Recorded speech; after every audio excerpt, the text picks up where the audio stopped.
Good evening, everybody. How are we doing? I hope everybody had a great day. It was a wacky day. Things opened up a little red for the Mag 7, then it went green, and then a red, and the video closed a little green, and the rest of them red, and the rest of the market's green. Just a wacky, wacky day, but we're going to check it out and see what's going on. And then the video earnings have things all crazy, and then obviously you have a little conflict going on. So let's check it out and see what's happening and what we're getting into for our Friday and next week, of course. So here we go. All information presented here is for educational and information purposes only. It's not intended as financial advice, so always do your due diligence. How are we? That WORX, that popped up last night from something, and that one popped up today, ran up over 100%. I just remember we were talking about it last night. I don't remember what we even said about it, but we were definitely talking about it, and it went popping. And how about snow? That was like a blizzard today. And that RCAT, we were talking about that not long ago. And of course, SMCI and Boyle said that was getting a little hot. And now we're going to look at the rest of the market and see what else is heating up here. So here we go. And again, I hope everyone had a great day. And let's look at see what ELAB was doing because it was bouncing around today. At one point, it was green, then it was red. It was down 5%, 5.5% when it closed, and then it's up 1% just about in the after hours. Let me look at it on mine, even though I've looked at it 100 times today, so I know what it looks like. And I mean, that 20 is right there at 4 cents. We're at 2 cents. It's curled up and it literally is just running flat right there. I don't know what it's waiting for. Maybe it's waiting for this 20 and hard line to meet up next week. But I mean, it is sitting right there, and it's even been on the scanner just sitting there. So we'll see how it opens up tomorrow, but it doesn't look bad and nothing looks terrible on it. Let's put it that way. So yeah, like I said, I'll look at it first thing tomorrow. We've been looking at it and it started to look good again this morning. It's been looking good almost every morning and it just flattens out. It starts curling up. It curled up, like I said, the other day as well, and then went flat. So we'll see. Once they do that, they eventually curl and pop. It's just a matter of which day it wants to actually do it. XTIA, this one is curling up though, and it was up over 6% today. Another one we've been watching, it did pull back, and I said it's not going to get back to that 4 cents. It's at 0.0488 right now, and that 4 cents even is the bottom, and now it's curling back up again. It's going to try to get out of that basement. Hopefully, it can catch that momentum tomorrow. We'll take it on a Friday if it pops up over this 6 cent area. And like I said, it's right there at 5. I mean, it just needs to bump up a little bit, and it's starting to curl back up. So look for this one in the morning to try to get moving. And if it doesn't, it's still set up for next week, but it should try to get out of the basement. It's right there. I mean, it already tried to poke out once and it got pushed down. Let's see if it pokes out this time. So that is our XTIA, and it is an aerospace and defense. And I do want to go through a few more of them tonight as well and see what's going on because a lot of them are actually setting up. They don't all have that same pattern, but they are looking pretty bullish. So we'll take a look at that sector. We ran through it last night real quick, and we'll take a look at it again tonight. SVMH. This one also had a great look. It did run up a little bit. Let me see exactly what it did do. The numbers, I mean, it went from 2 to 3. I mean, I knew it ran up a little bit and it ran up 3 yesterday. And again, it's just curled up and a little bit flat in a great spot. You have the 20 and the hard line coming down. This one actually has a nice hard support underneath of it as well. And it's just sitting on that bottom basement floor line. So, another one that just wants to pop up, and it tried to today, obviously, and just didn't get rolling. So, we'll see what it wants to do tomorrow because it is right there. So, I know we've been looking at all of these bad boys for the last few days, and I mean, they're right there set up. They're trying to get running, and XTIA is looking pretty decent out of them right now. NMHI, we knew it was reverse splitting today. It did, and now I think it's going to try to curl up. I have to look at it in the morning. It ran a little weird. It opened at 186 and got up to 233. Let me take a look at it on mine, NMHI, and just see. Yeah, I mean, it actually did it. See, mine shows almost like that the reverse. I don't like the reverse splits on the trend spider. That's the only thing that I think needs to be a little adjusted there is the reverse splits. It doesn't always show them exactly. Sometimes it does, but this one says 8 to 205, and that's not what happened. But I mean, it did essentially, but it was a reverse split, so it has to show the change on all of them. And Finviz does have it. And again, I'll take a look tomorrow. TrendSpider will be set up for it. It just doesn't do it that day for whatever reason. And so, yeah, we'll take a look at it. Nature's Miracle first thing in the morning. See if it wants to curl up off this split and get running. We know that they do, and it does look pretty good off the split today. So we'll see if that's that bottom and wants to roll. TRNR, that was up this morning big time. I forget what it was up to, but it was up pretty high. Let me look because it was in the pre-market. It was up at it ran from 322 to 654 and then it closed at 359. So it was up early this morning. And I think it's still trying to set up. Um, just kind of like popping its way up there and then pulling its way back. It looks super curled up to me. And this thing, I was saying, it can get right over that 20 right there at like 750 something. Again, it's running into the sixes in the pre-market, 654, and it could easily get moving. So keep your eye on this interactive strength. I've been talking about it the last few days.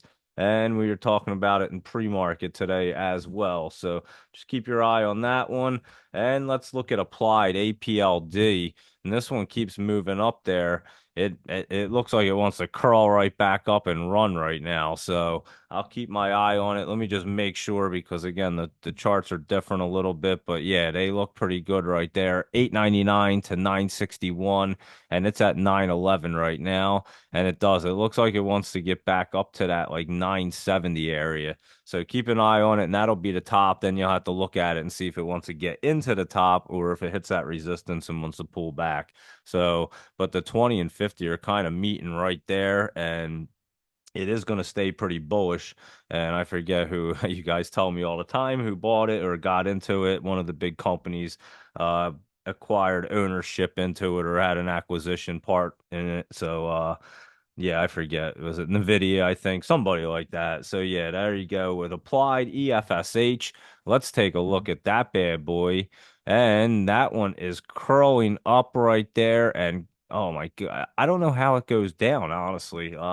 It has like one of them weird looks from like before, which they're not really all doing right now. So it's kind of bizarre because it looks like it wants to get cruising and it just somehow keeps pulling back there.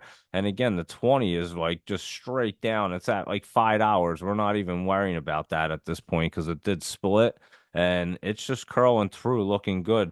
We'll watch it tomorrow. Maybe today was that bottom because it almost does have that bottom look today at what 34 cents down there. It's at 36 right now in the after hours. So yeah, it doesn't look bad right now. So we'll see if that was the bottom today and we'll know tomorrow. So I'll take a look at that and see if it wants to bounce now because it very well could want to bounce, and it was setting up perfect and just kept pulling back. We know that they do as they curl through. I mean, that one's setting up, and I don't know why it's still dipping. It should start moving now. Sunrun RUN. This one's going to get cruising. It's curling up. It started moving yesterday. It ran up a little today, 1010 to 1074. It's at like 1022. And yeah, this one is definitely setting up here. Run S or RUN Sun Run. So yeah, taking a look at this bad boy because that is setting up for sure. It's going to get running and be a runner. So take a look at Sun Run and it is looking good. SYRS, this thing's way down there. And I think it's just still going to be setting up down here. I think we still know the bottom is at like 18 cents. 0.1830. It's in the 26-cent range. And again, I sold it in like the high twos or something or in the threes. I don't even remember what it was, but we had it back up when it was there. And this is that crazy company. And it looks like it's going to try to get set up probably next week or even the week after. And we'll want to catch this bad boy and out of the basement and curling up because again, it has a ton of room. It was in the threes and the two high twos, and now it's at 26 cents. So pretty nice dip right there on SYRS and SNSE. I was looking at this today. It pulled back a penny, but I'm telling you, this thing is setting up. It's just kind of pulling back there. And as it pulls back, it's not really dipping very hard. It's just making some room. It's going to want to bounce off of something pretty soon. I'm telling you, it's curling up. It's looking good. And as it pulls back, it's still trying to curl up here. So keep your eye on this SNSE. And today it was what, 51 to 52, down to 47, and that's at 52 again. So it's running around just like that each day. Yesterday was 51 to 53. Its low is 46, closed at 52. The day before, 50 to 53, down to 46, closed at 53. I mean, it's doing the same thing every day, and now it's going to get ready to rock and roll. So it's building that base right there, and it is going to get curled up and moving. And that's SNSE, and it is starting to look a little better each day. And how about good old Walmart, Walgreens? We can look at Walmart too, but Walgreens is WBA. That Walgreens Boots Alliance was actually up 6 cents. And let's see if we're going to get a little run here because we'll take a little pop off of it. It is making a base down here. I think that low could be 808 right there, and we could get a little run back up here into the nine. So it could be a nice little run, 830 to 9, possibly get to like in the 920 area, and then it's going to come back down after that. I don't think it's going to make it back up higher than that, and then it's going to dip down again and again. It's just bearish. I mean, it's not looking good, whatever's happening, and it's just running, popping off them bottoms and running up a little bit, but it is pulling back and going down. So we'll watch it obviously, but I do think it might be making a little bit of a base to run up a hair. And as it's stair steps down, they still run up a little bit and then come down. And the same thing as they do when they stair step up. They go up and come down and go up and come down. So they do the exact same thing in Walgreens, is stair stepping its way down, it looks like at the moment. And it's been doing it for a while. If you just pull that chart out and just keep going, it's been doing it since like January. It started to get in trouble, and it just can't pick itself back up. And again, we went through it, and just the business models and stuff of these things are just not healthy. So that's Walgreens right there. We discussed it before, and we'll keep an eye on it and see what it's going to do. But it is trying to get a little bounce off of there, and we can play that before it starts to dip back again. And that is WBA. And we'll look at Walmart as WMT, right? Yeah, WMT. And remember, I said this was looking good when it was down here. I think it was like $84. It's at 88 right now. So it did pop up there. It's been running up the last 3 days, and it was bullish. It's up at the top. So Walmart, boom, that one did pop up. We thought it would. And DXYZ, this one's crazy. It ran up another $1.63, pulled back. But I'll tell you what, the chart reset up, and you can kind of see what it wants to do now. So has a weird look.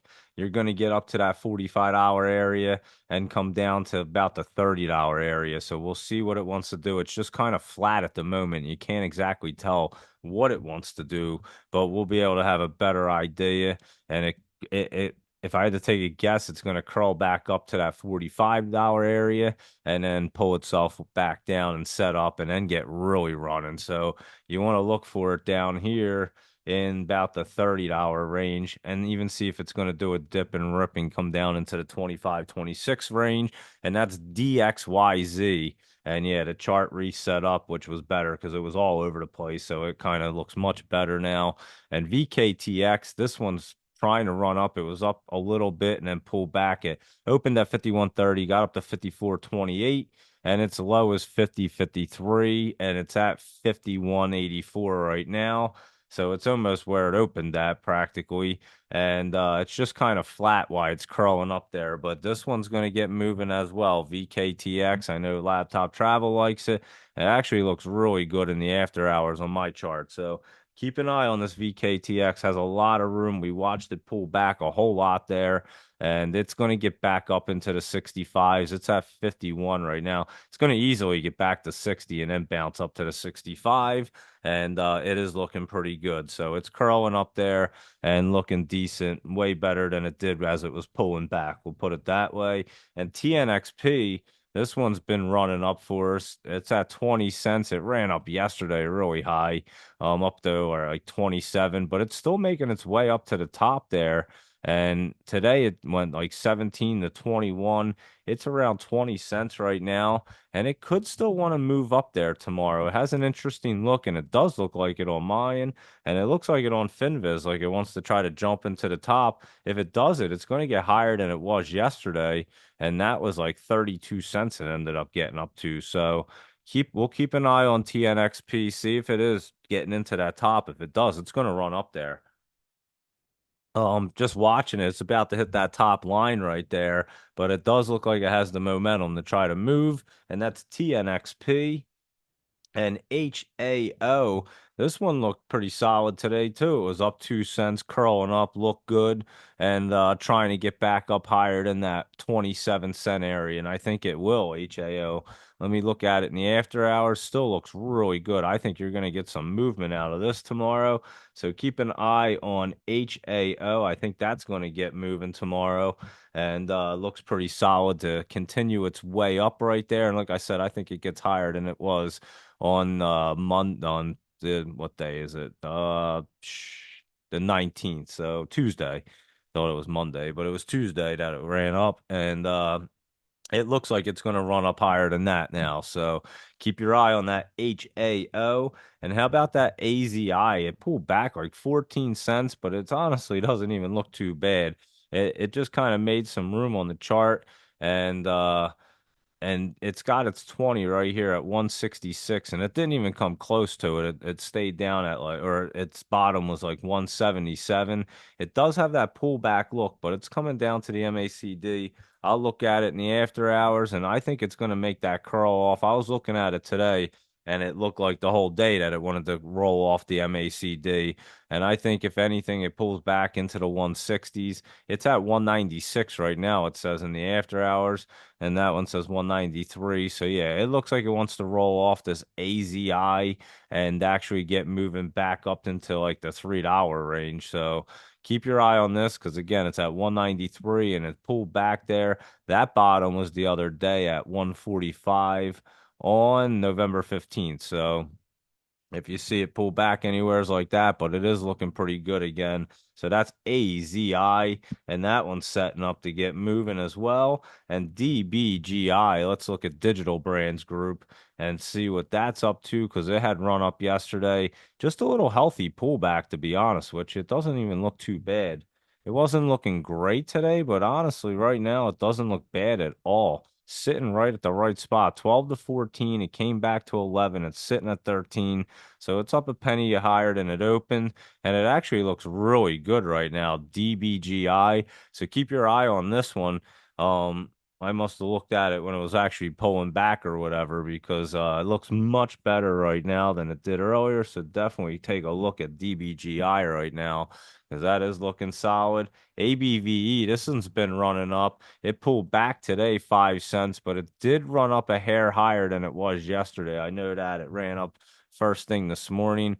What was it? It was up to 69 cents. It did run the 69 yesterday, but it ran from 66 to 69. You might have a little pullback on it back into like the 53 area, 52. But this one's going to get set up to run even higher as well because that 50 and 20 are meeting up and it's going to blast off when it does. So let it pull back a little bit and even watch what it does tomorrow because they're right there, or it could happen Monday. So watch this bad boy ABVE because it still wants to run up even though it has and it pulled back. It still looks like it wants to set up and go a little more. But obviously, you know what I say, locking those profits on the way up, but it does look like it wants to run up. It looks solid, but these penny ones, even though they still look like they want to keep that momentum and they look solid, we've seen a few of them not keep that momentum and dip back and pull back. So just be careful with them because they are volatile. Even though the charts are still trying to reset up and look better, they do get very volatile at certain points and do pull back on you when you least expect it, or they don't even look like they want to. All of a sudden, they come pulling back hard. So just a heads up on these penny ones and NDRA. Let's look at that one. Endura Life Sciences, this one was up 20 cents. We were looking at it. It's curling through. And again, they're starting to run like they should. It ran up yesterday, up like 506 to 625. And today it was at 489 to 539.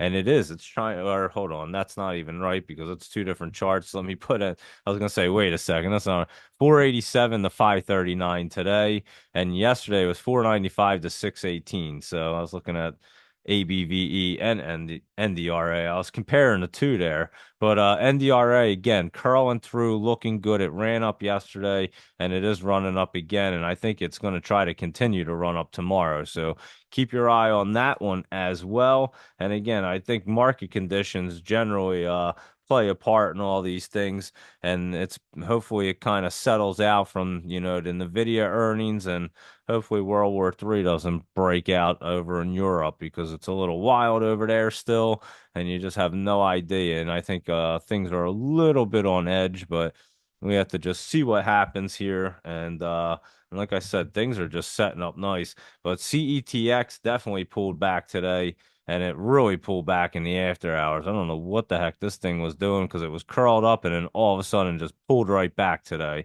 And got even through that 20. It still had that momentum. It ran up yesterday, and here's one that like I was just explaining, it looked great to keep continuing up. And I mean, it still don't even look that bad. It was trying to get over that 20. I thought it was going to just get right up over it. It was right there. It was kind of splitting it.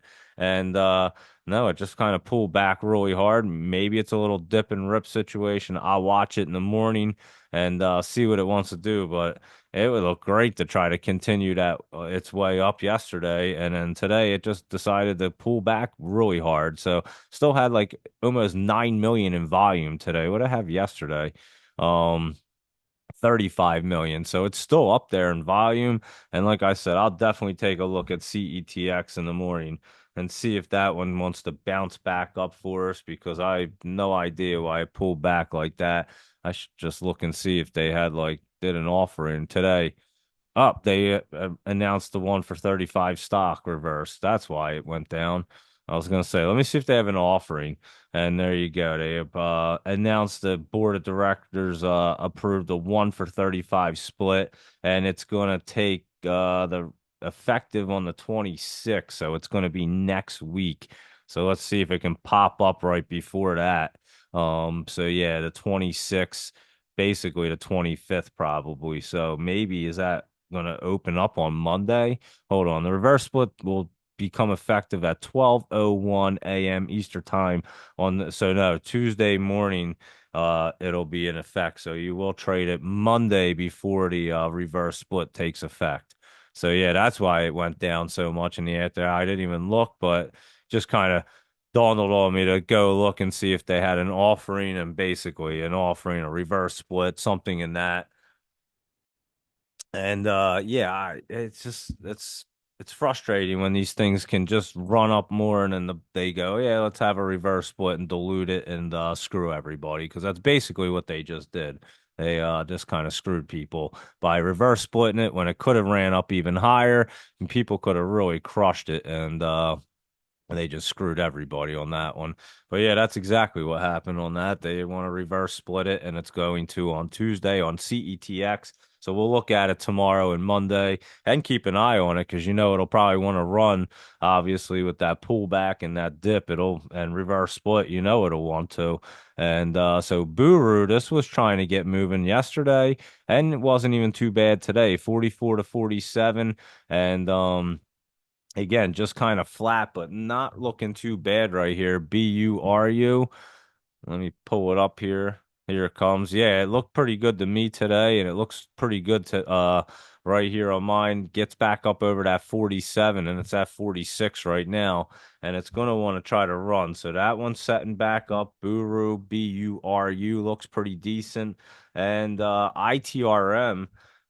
We were looking at this. It was up again. I'm telling you, this thing is running, guys. Up 14 cents right here. It got to its resistance. I can't tell if it definitely wants to get into the top. Let me look on mine. I mean, it has some great momentum to try to break through. It just has a lot of resistance. It's hitting it there at 181, and then it has it at 191, and it's going to hit more at 210. But even though it's got that set up, it's setting up super, super bullish, and that's why I'm not sure if it wants to get up that high yet or just trading this channel. It depends. Tomorrow we'll probably be able to tell if it wants to get into the top, and we'll be able to tell how high it wants to run up. But yeah, it's on fire and it's going to keep running. Again, they had something, I forget what it was, the urinary tract thing or something. I forget what was going on there. But anyway, that was ITRM.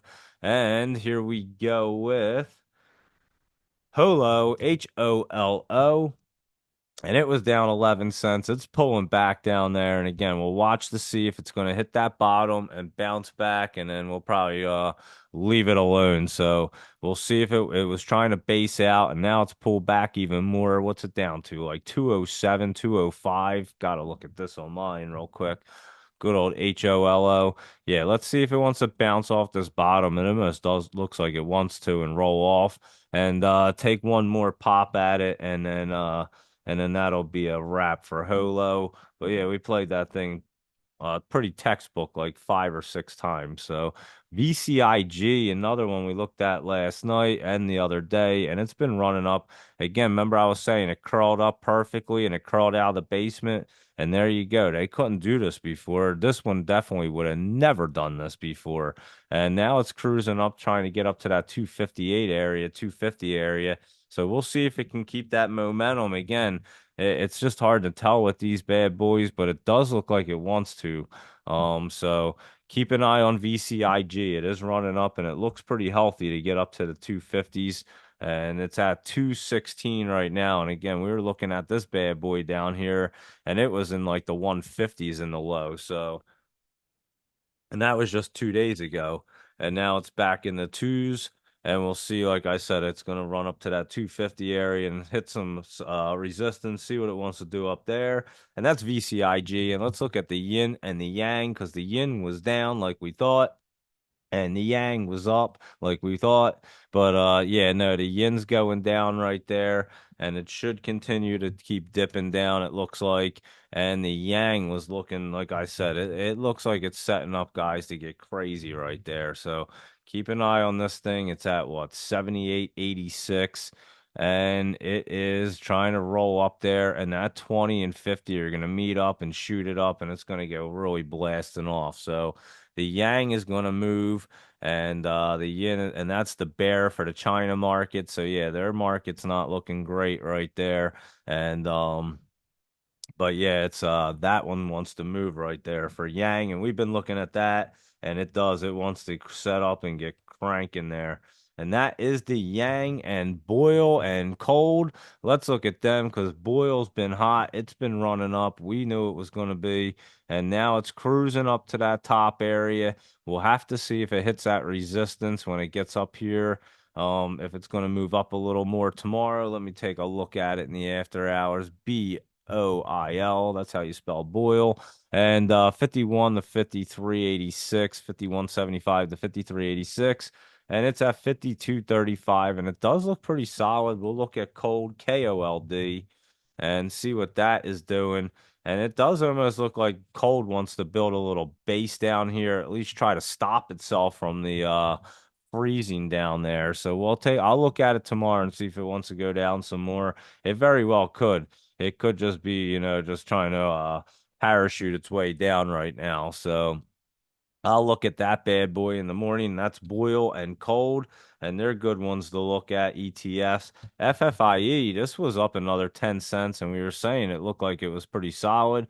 We'll see if it can get into the 170s. It rolled off and it crawled right out of the basement, looking good, and we'll see if it can continue up. And yesterday, hold on, I was gonna say that's not it. It just put in forward for me, and I knew. Oh, FFIE.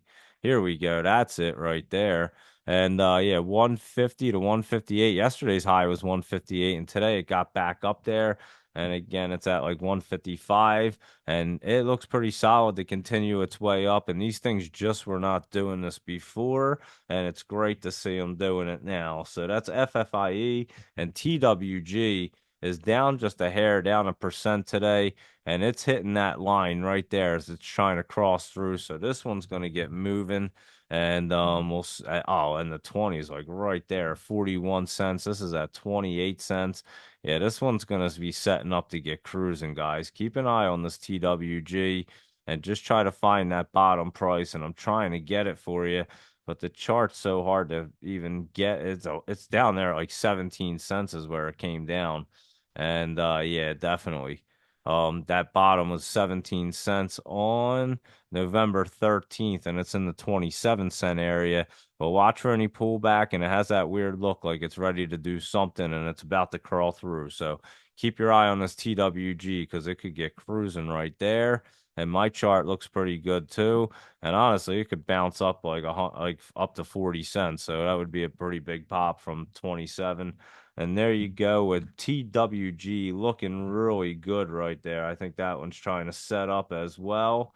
And again, it's gonna market conditions are kind of controlling everything right now. If they're really, really bad, which they kind of been the last day or so, we'll have to see what's going on with the conflict and things like that. And then Nvidia had things shook up, but like I said, I don't even understand earnings. They beat the earnings, it goes down, then it opens up red, then it goes green, and it finishes green. It starts popping during the day. I mean, it makes zero sense to me.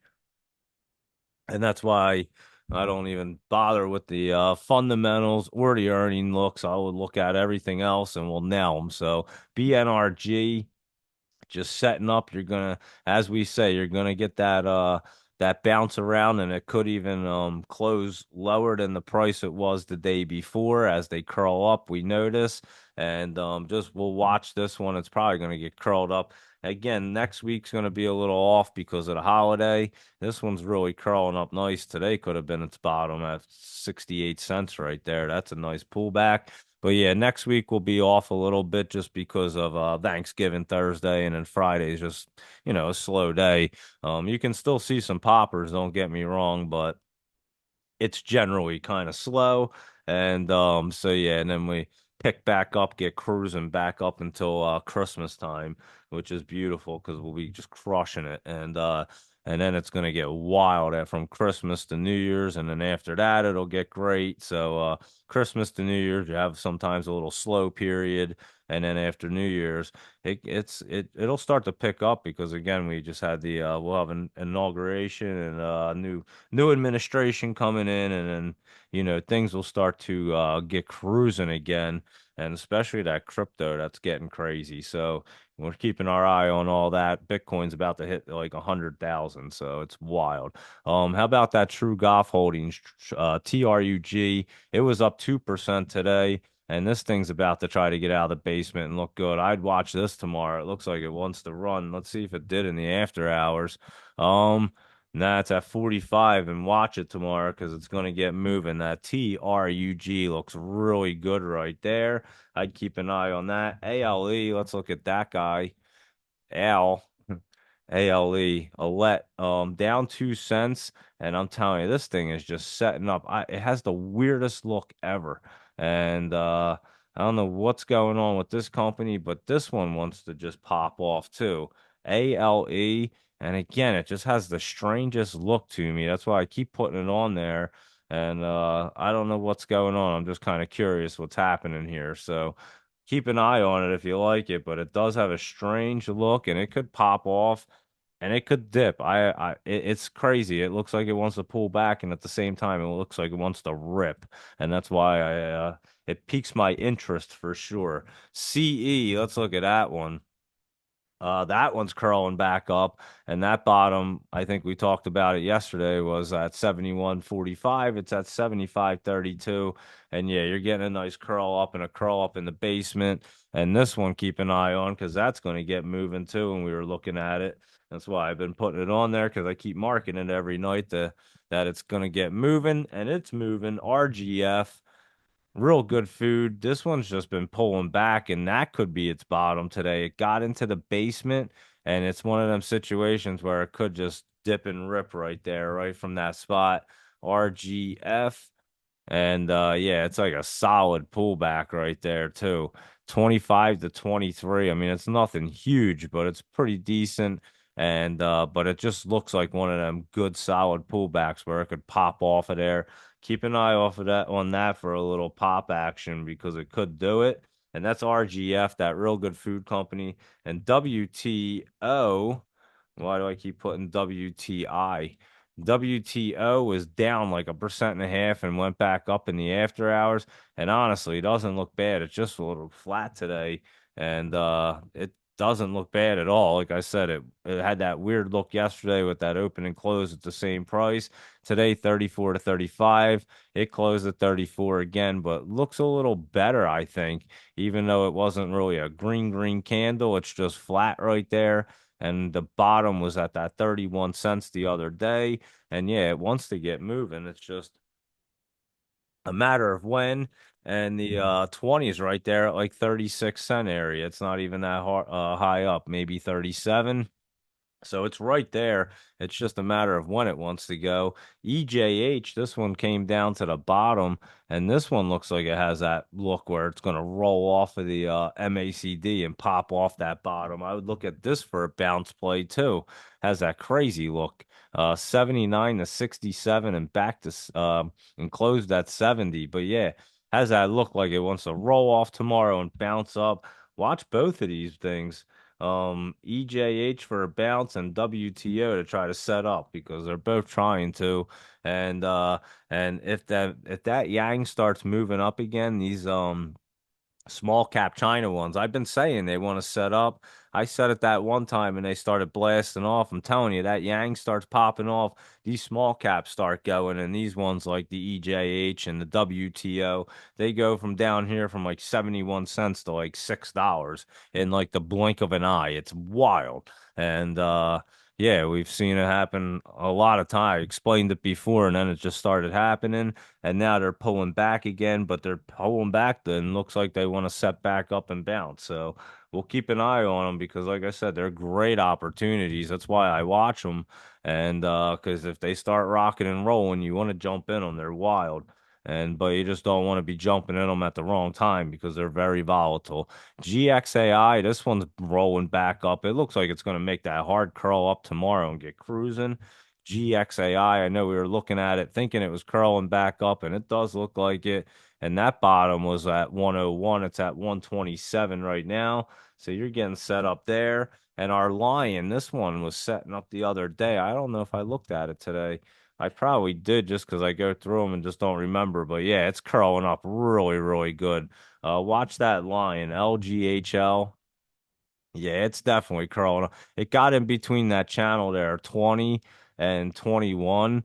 And obviously it's at 20 right now. And once it gets back up over that 21, it wants to get cruising and it's going to have some room. So watch that line because it can get rocking and rolling. And it looks like it wants to, that LGHL. So keep an eye on that one. And if it doesn't do it tomorrow, it's setting up for next week. And let's take a look at XPON and see what that's up to because that was up the other day and then it was kind of pulling back here and I think you might get a roll off here. They don't look like they really want to enter the basement, not many of them, which is a great thing. When they're not really entering the basement and they start rolling off them bottom and popping off of there, that's usually a good sign. So yeah, XPON doesn't look like it wants to get into the basement. It looks like it's trying to make a base. Its bottom was right around 235. It's at 249. So keep an eye on it. Its 20s at like 348. So we have to just see if it wants to roll off. If it rolls off and curls up, it will run up a little bit. It's just not going to have that full steam momentum, but it will run because it pulled back so much right there that it's going to try to move back up a little bit. And that's XPON. And that LCID Lucid, this is up 3 cents. I'm telling you, this thing is about to get popping, guys. So just keep your eye on Lucid because that thing wants to run like crazy real soon. LCID, it's an auto manufacturer in the US, and I don't know what they have going on, but they have something happening. Um, it just said not trivial. EV sales could drop nearly 30% if Trump repeals tax credit. And this thing is a I don't know what the hell they do if they do EV or not, but Yeah, it looks good. I think they do, don't they? Lucid, aren't they like a I'm pretty sure they are an EV company, but yeah, I mean, it wants to run. That's all I know. So keep an eye on LCID because it looks good right now. And that lemonade was up some more to $50. It's just crazy running in the top. LMND, and I'm not sure how much higher it wants to go. So you better keep your eye on it. If you're in it, you better be watching it because it does look like it could be topping out really soon. Not saying it won't try to run back up, but it is up there. So it's at that 50, and it was way down at like 19 the other day. So that thing ran up like wild lemonade.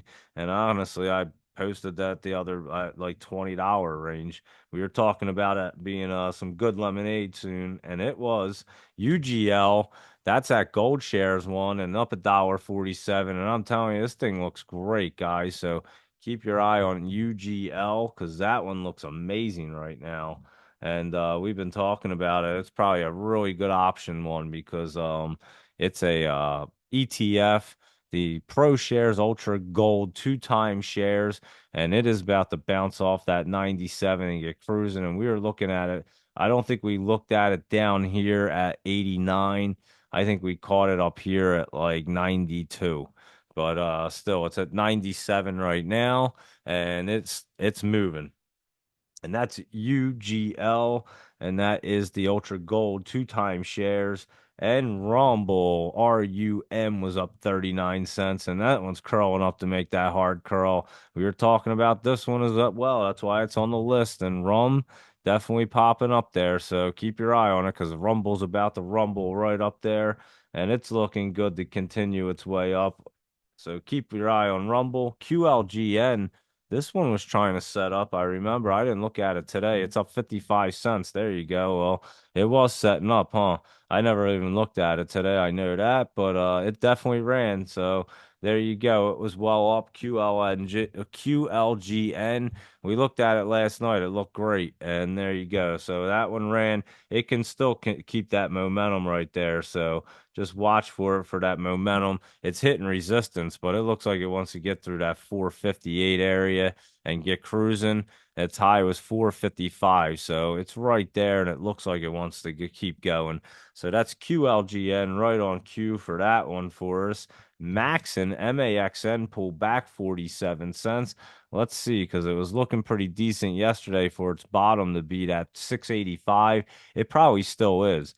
And we'll keep an eye on it. We'll see if it wants to go down any lower. It was trying to jump up, but it's in between that channel now. So we'll see if it comes out of it or tomorrow it runs back up into like the nines and we'll be able to tell what it wants to do. So I'll keep an eye on Maxon tomorrow and I'll be able to know what it wants to do for next week. And WINT, and I don't think Maxon's bouncing like crazy tomorrow.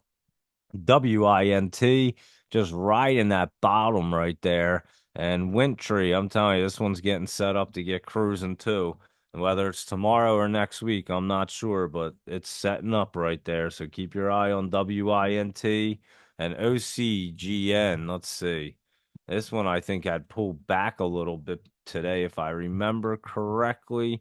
90 cents. So yeah, it pulled back what, a penny, I guess. What was that? It opened at 91 and it got up to 93. Its low is 89.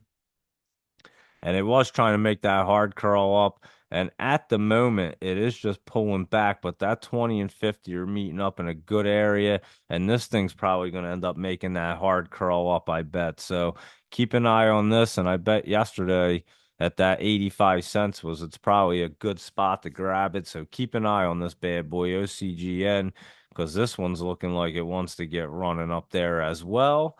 And there you go for that OCGN and LMFA. We were looking at this, and I think it was up today.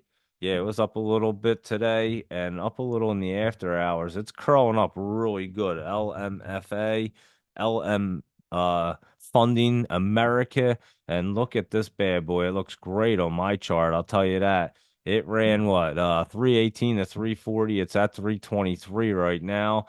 And it does look really, really healthy on my chart. So keep your eye on that LMFA because that's setting up as well. And SCKT, let's see what that's up to.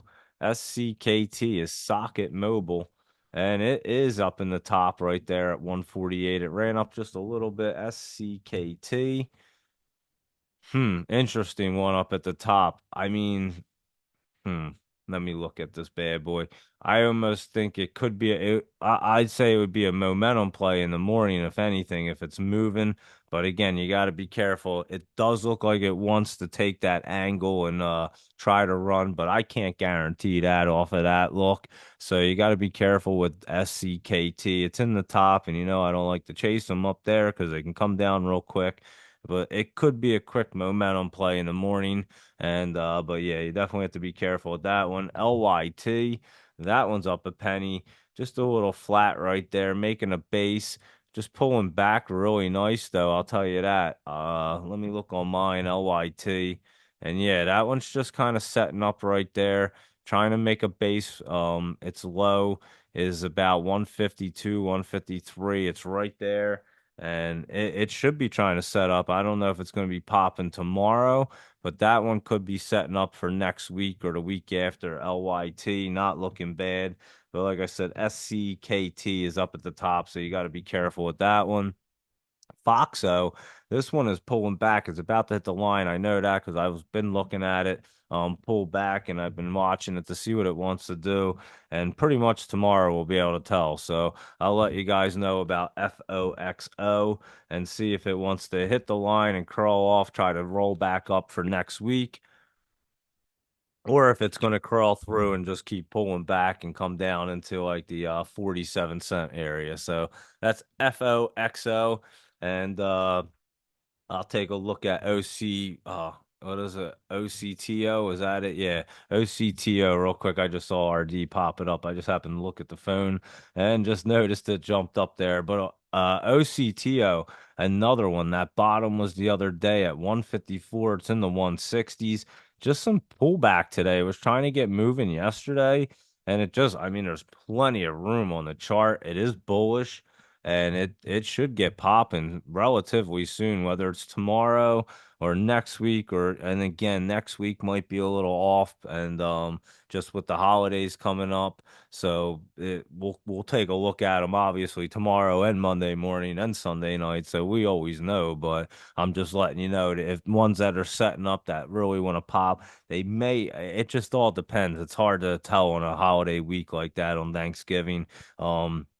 You still see some poppers though, so we'll obviously be watching them and know. But yeah, this one looks like it wants to try to set up and start bouncing off sooner than later. And again, it's just a matter of if it's right now or next week or when it's going to happen on that one. And that is OCTO. I just kind of threw it in there. MLGO. Here we go with that one, MLGO. That one's making a base and curling up. You're absolutely right. I didn't look at it today. Someone said it was starting to look good, and I have to agree with you. It is starting to look good. Today was probably its bottom at that 16 cent. I think it got down, yeah, in the 16 there. And it did get a little lower the other day on Tuesday, but it's right there, and it is trying to roll off of there. I would say this one's getting set up and trying to move. And I know we were looking at it, was on the list and it just kept pulling back a little bit. But yeah, I would say it's right there now. So we're definitely going to keep that an eye on that. And then EYEN, that iNova, we'll keep an eye on this too because it's in the bottom and it's just been pulling back, but it does look like it wants to set up. So I would like to keep an eye on this one as well. It's having that curl up today. It ran up a little bit from 9 to 16. It's at 14 and it could very well keep that momentum tomorrow. So keep an eye on Inovia because it's not looking bad at all. So I would say definitely keep an eye on that. And MDJH, let's see what that's up to. Just a little pullback. It wanted to get out of the basement and just didn't have it in it. And obviously pulled back down there. Not terrible though. And like I said, it tried to get out that basement, did pull back. What it run? Let me look on mine. I'll get a better look. MDJH. And 17 it opened at. High was 18. So it got up a penny and then came down to 14 and closed at 16. and again, doesn't look terrible. And that could be its bottom where it wants to dip and rip off of that 14. And again, never got out of the basement and tried to. And now it just has that pullback, but could easily curl up there and run. And it did pop up, what, on the 14th up there and got up to 33 cents. And we know it can because it was lower than that before it did it. It was under the 16 cents under where it was here, and then it just popped right up the next day too after that. So it could be that little dip and rip situation on MDJH. We'll keep an eye on that too for that little dip and rip because it could be. Um, like I said, it's right there. It's done it before, and it was trying to get to the 20. If it does it, it'll try to run up into like the 26, 27 cent area, which will be a nice little run. So we'll keep an eye on that tomorrow morning, MDJH. VRPX. Let's see. Just pulling back. This one's actually pulling back, but again, not really dipping hard, but making a lot of room on the chart. But this could actually pull back a little bit. The 20, I know, just changed around on it. You can tell by the look on it, or popped up there in the after. I don't know. Let me see. The 21st, it was pulling back. Today's definitely the 21st, and it looks like it's way up there at 110. Oh yeah, it definitely popped up. See, Finviz doesn't show it. And like I said, it was just kind of pulling back right there at the bottom, but making room. And yeah, it made plenty of room because guess where it went? Right to 129. It went from 66 to 129. It did in the after hours. It's at 110. So yeah, it was pulling back and then it just made that hard curl up there. And I pretty much what I was alluding to. It was kind of pulling back and it looked like it wanted to spring up, but I mean, couldn't tell if it wanted to go back one more day, but clearly it didn't. It took the after hours and just took the express train up. So there you go. That one did run VRPX. So that one did pop, and obviously people were looking at it. I don't know if that's how it came up on the list, but yeah, um, probably a momentum play, obviously, in the morning. It's going to be hard to tell right now when they pop in the after hours. They are tough to tell. So I'd have to look at that tomorrow morning. MTFM. Let's see what that is, if that's even what I wrote. Oh, no, it's definitely not. It's MTEM. Yeah, that makes way more sense because that's one molecular templates. Um, this one ran up the other day on the 14th. I don't think we've been looking at this one, and it looks like it's going to try to roll back up there. It looks like it might have popped up in the after hours as well. Let me see, MTEM, or maybe this one we looked at when it did pop up that day, because I remember it was on a laptop travels list. And it did pop up. I do remember this. And yeah, it did pop up again. It's 39 to 71. It's at 53 and it does look pretty good on mine in the after hours. Again, Finviz just is not showing it, and they say it ran up to 55, but they didn't like the chart doesn't show it, so it's hard to see. Mine on the trend spider just shows it, and everything's lined up for tomorrow, and it does look like it wants to run back up there into like the 80 cent area from the 50s. So I would keep an eye on that MTEM as a momentum play right there. That one's looking good. There you go for that one. And NBIS, let's see, NBIS. Now that one looks real good. And there you go. NBIS is looking really nice right there. That's going to be popping up tomorrow. You can already tell. How high it's going to pop, I can't exactly tell that right at the moment, but that one should be a runner for you tomorrow. NBIS. I would definitely keep an eye on that one. KITT we know is a aerospace and defense, Nauticus robotics, and this one's curling up and gonna get moving, guys. And that bottom was down here. We were talking about this the other day.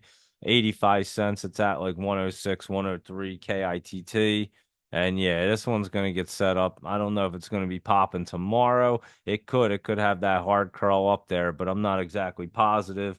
And but it is setting up. So KITT, there was the bottom, and it is trying to run up 96 to 110 today. Is that what it said? 97 to 110. Yeah.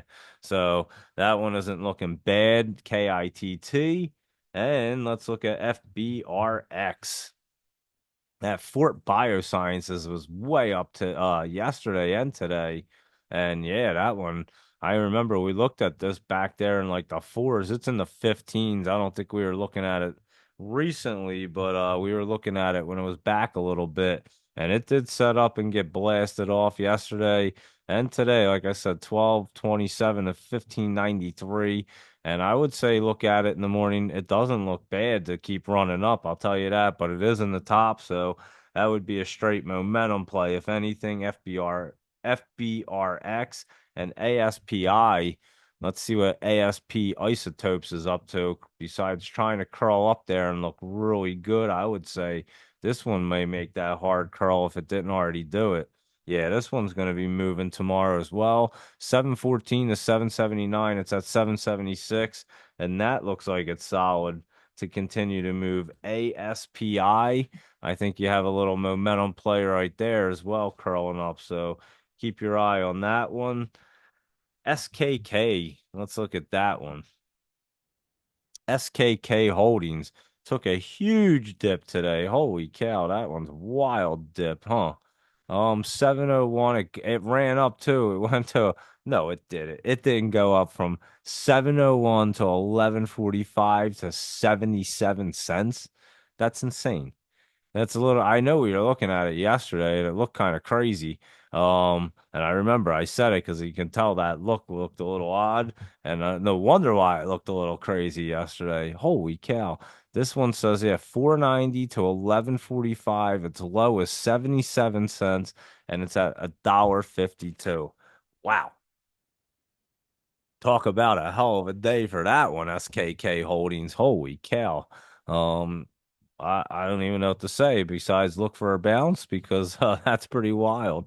And yeah, it actually looks like it's going to have to bounce off that bottom the way it dropped down to that 77 cents and now it's at $1.20. Like that's just crazy.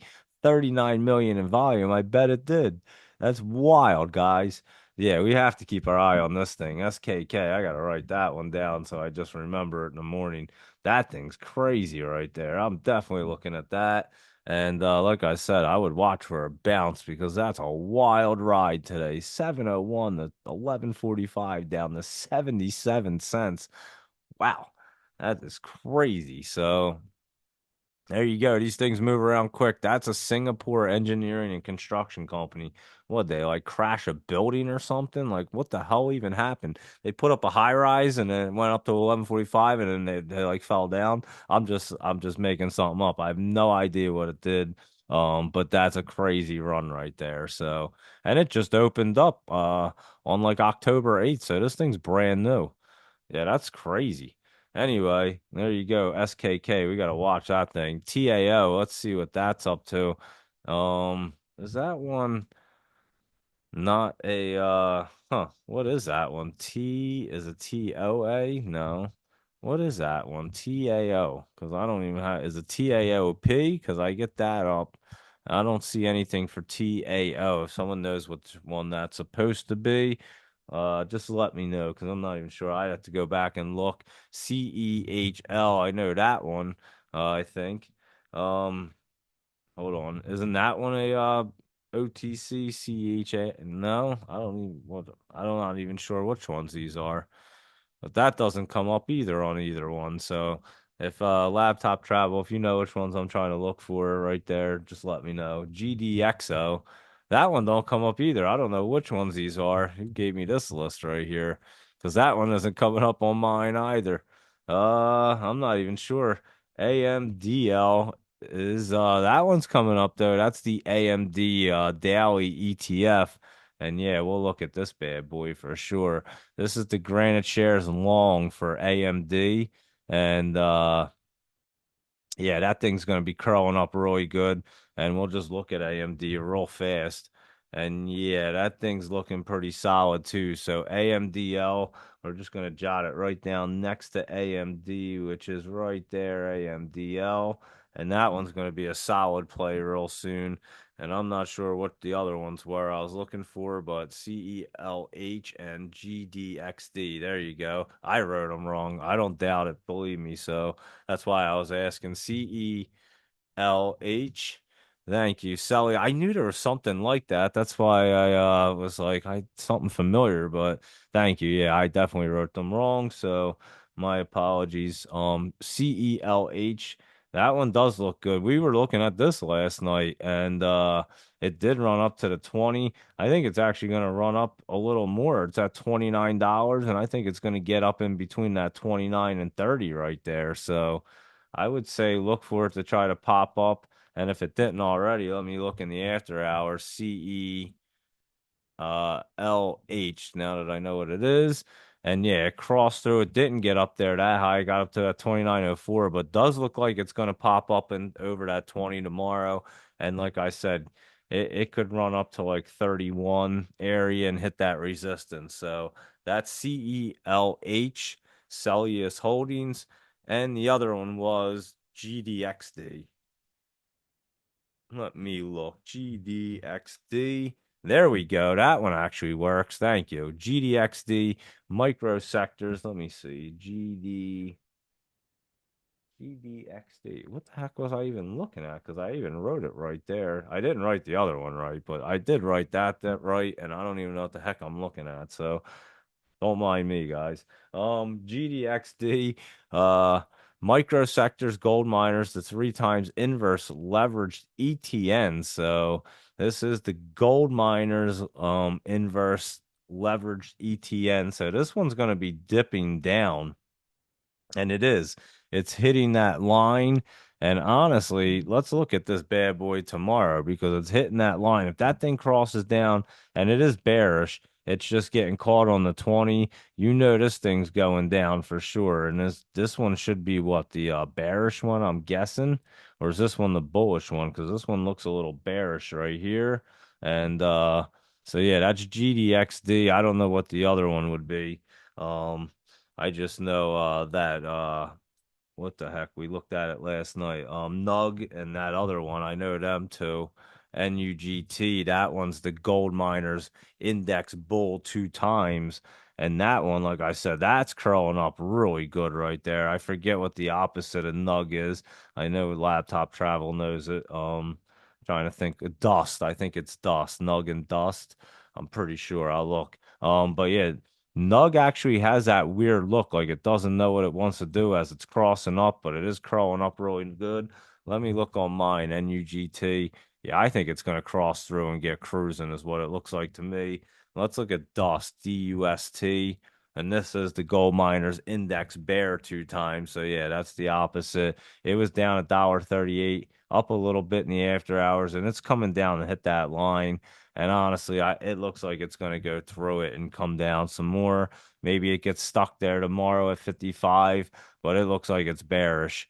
DUST, and that is the bear for the gold mine. So the gold should be trying to go up, is what we're trying to say here. So thank you, Norbert. Appreciate you getting that straightened out for me because I don't know what the heck I was looking at. But yeah, I definitely wrote one down wrong and couldn't even read the other one right. So there you go. Fun stuff.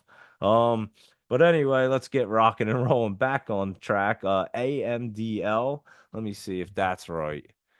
Yeah. Oh, yeah. That's the one we just did. Duh. That's the AMD one. Holy cow. But I'm writing a asterisk next to that with an option thing because you want to see that one for options. It's looking really good. And again, we'll go through the nug and the dust, NUGT and DUST. I think your nug's going to be your good one on there.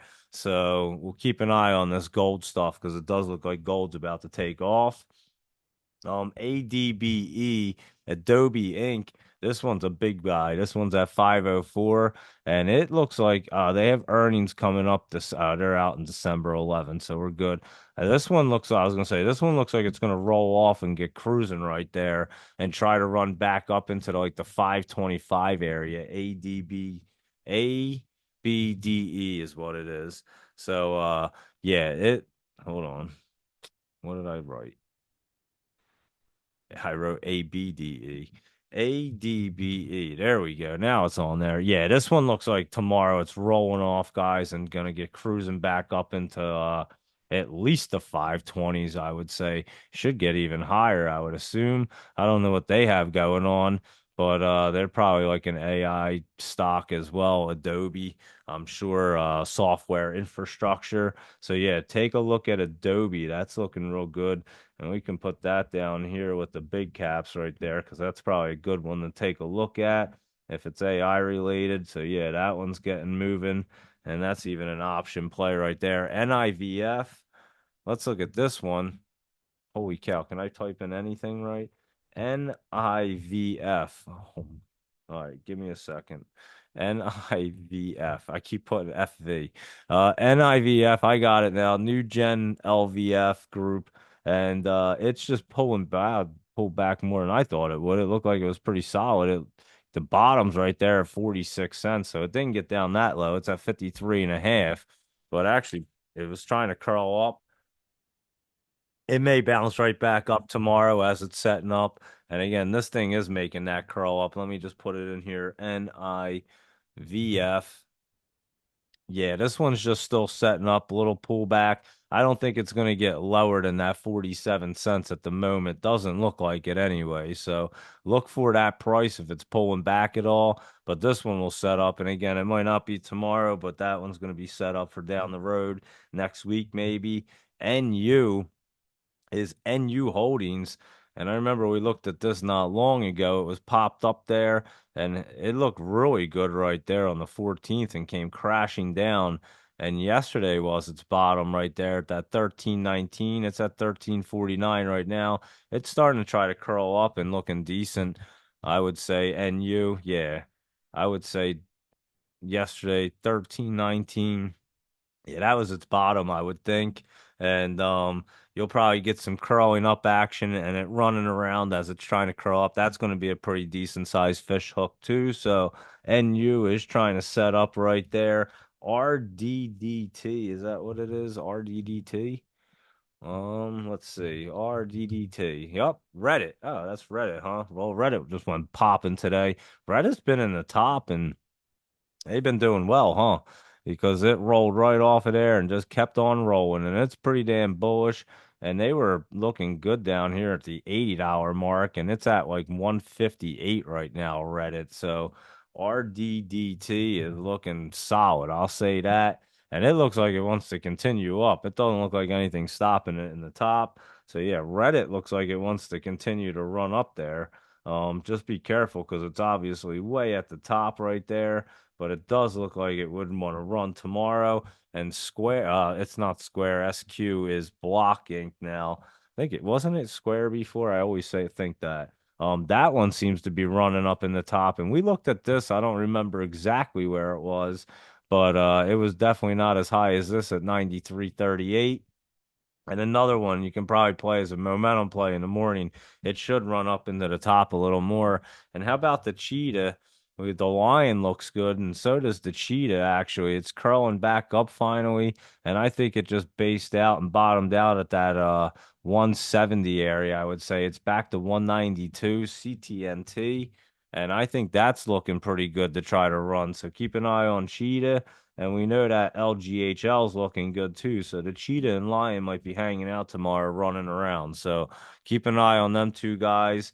And they're looking pretty good. That SPAI, this one, Safe Pro Group, jumped way up. Somebody was asking about it yesterday. It's the aerospace and defense. We looked at it and it was moving up. And I said, that's probably a momentum play. Yeah, well, it was because it opened at like, here, I got to tell you, SPAI, because it was trending too.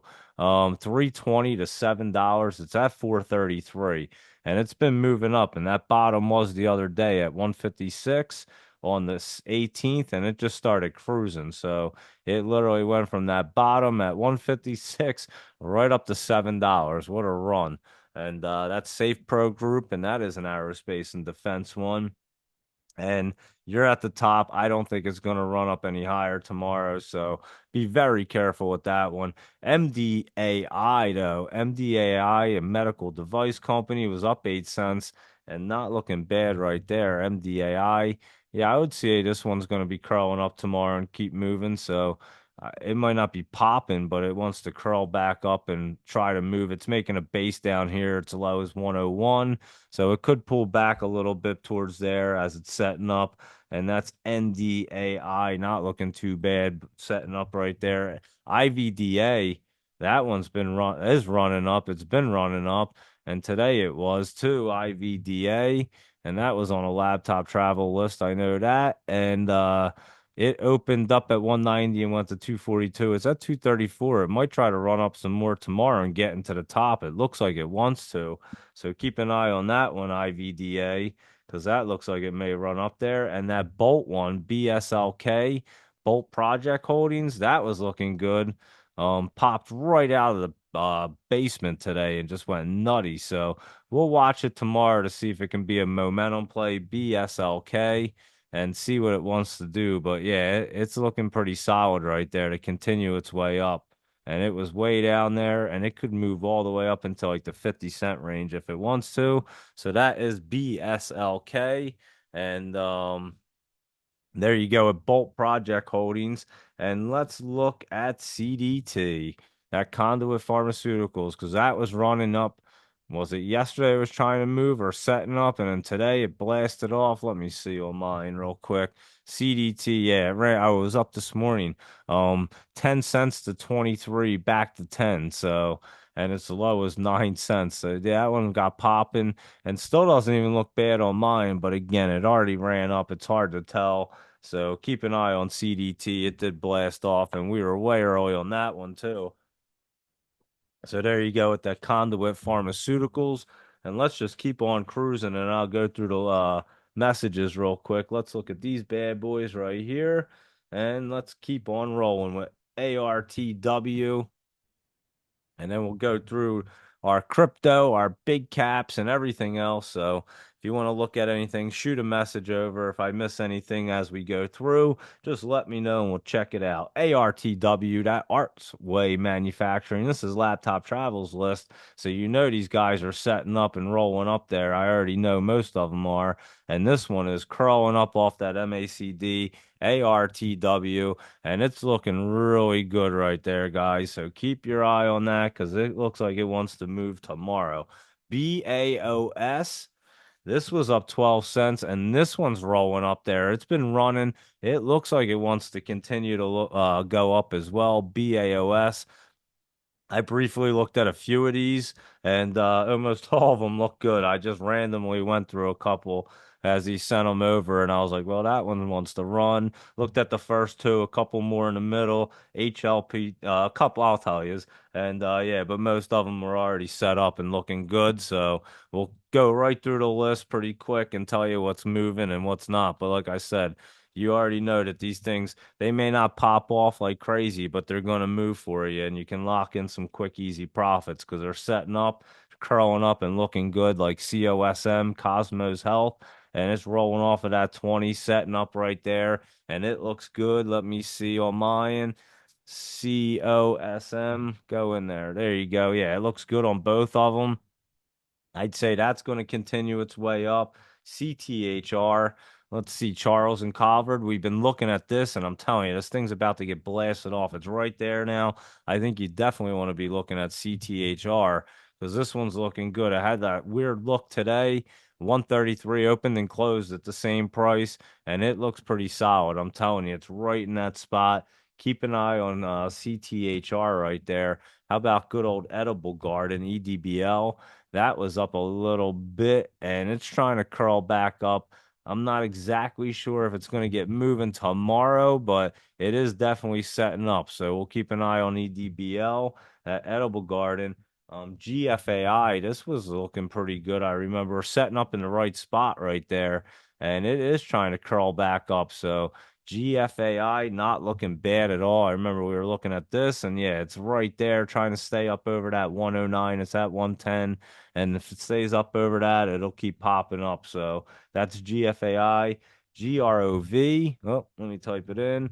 GROV, Grove Collaborative Holdings right there. And this one's going to probably hitting that resistance, could be pulling back a hair, but just to kind of set up, it looks like. Yeah, it looks like it might hit that resistance and pulling back. So we'll keep an eye on GROV. It did jump up a little bit today. 138 to 139. It's been running around, so but it looks like it might pull back on that one, GROV. I'll take a look at that one.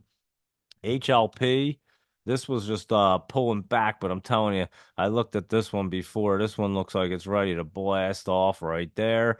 That's a China company, Hongoli Group or something. I'm not even sure.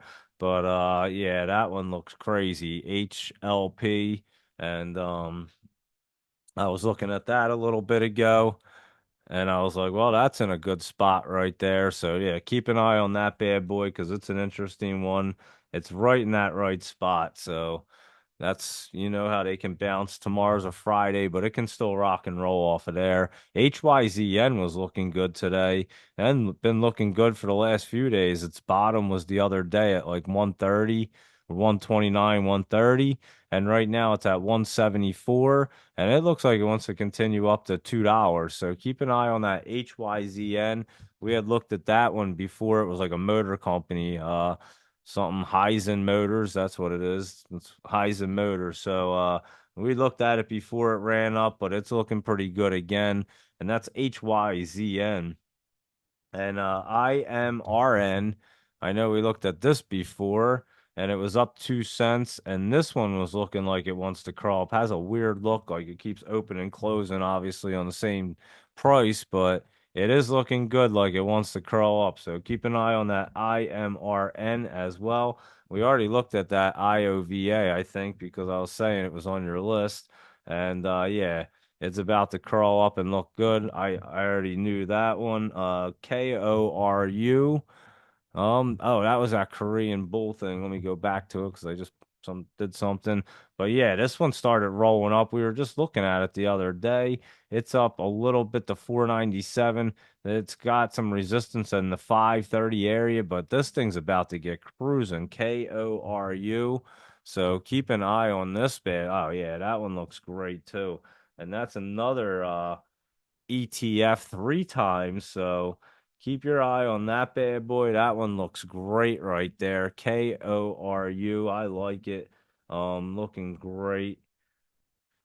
MDAI, let's see that one real quick. Media company. Oh yeah, this one was sitting right on that line trying to pop up. And that bottom was the other day at 107. And MDAI is looking good right there. I think that one's going to continue up. So there you go with that bad boy. MSS, let's look at that one. And Laptop Travel likes MDIA. MSS is trying to curl up right there. It actually looks pretty damn good. Let me look at mine. Had a little red look, but doesn't look bad right there. I would expect it to get set up. If it doesn't do it tomorrow, that's going to be a next weeker. OMH, this one is just kind of getting set up in between this channel.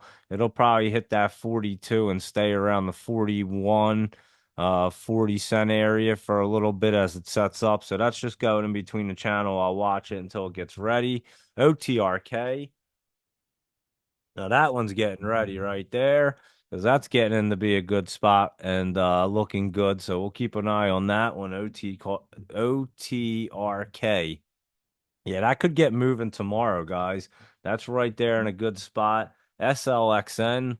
Let's see. SLXN. That was down a penny. This one ran yesterday. I remember just a little pullback there. It could have been healthy. I'd have to look at that tomorrow. Can't really tell exactly.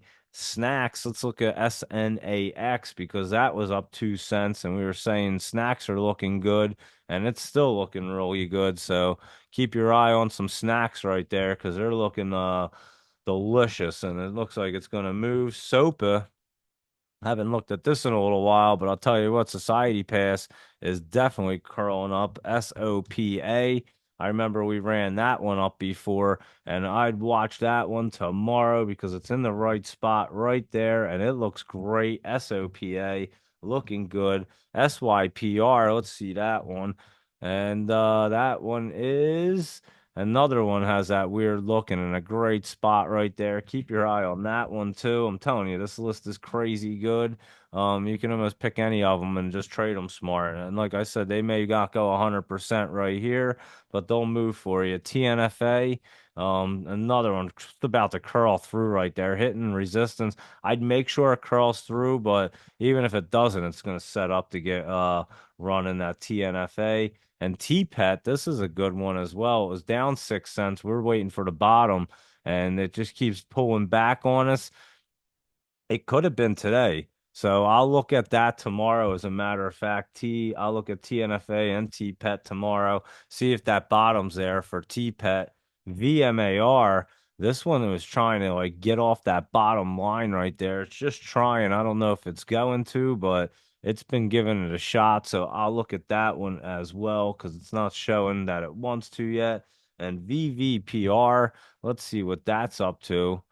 That one's rolling up. Oh, that one's about to get flying up to the 97 cent area. It's at 89. It's about to cruise. So you keep an eye on VVPR because that's going up. And WETH, We Touch. This one looks really good too. And this is a China company. I remember this one we had looked at before and ran for us. And this one actually I think ran in the after hours, 165 to 182. No, it ran up today, basically, and looks really healthy to keep that momentum past that 183, 184. So yeah, definitely keep an eye on that as well. And there you go, at Laptop Travels list. That's incredible. I'm telling you, so many great ones right there. So there you go, and definitely look at that KORU for some options because that one's going to be great, and so many other great ones.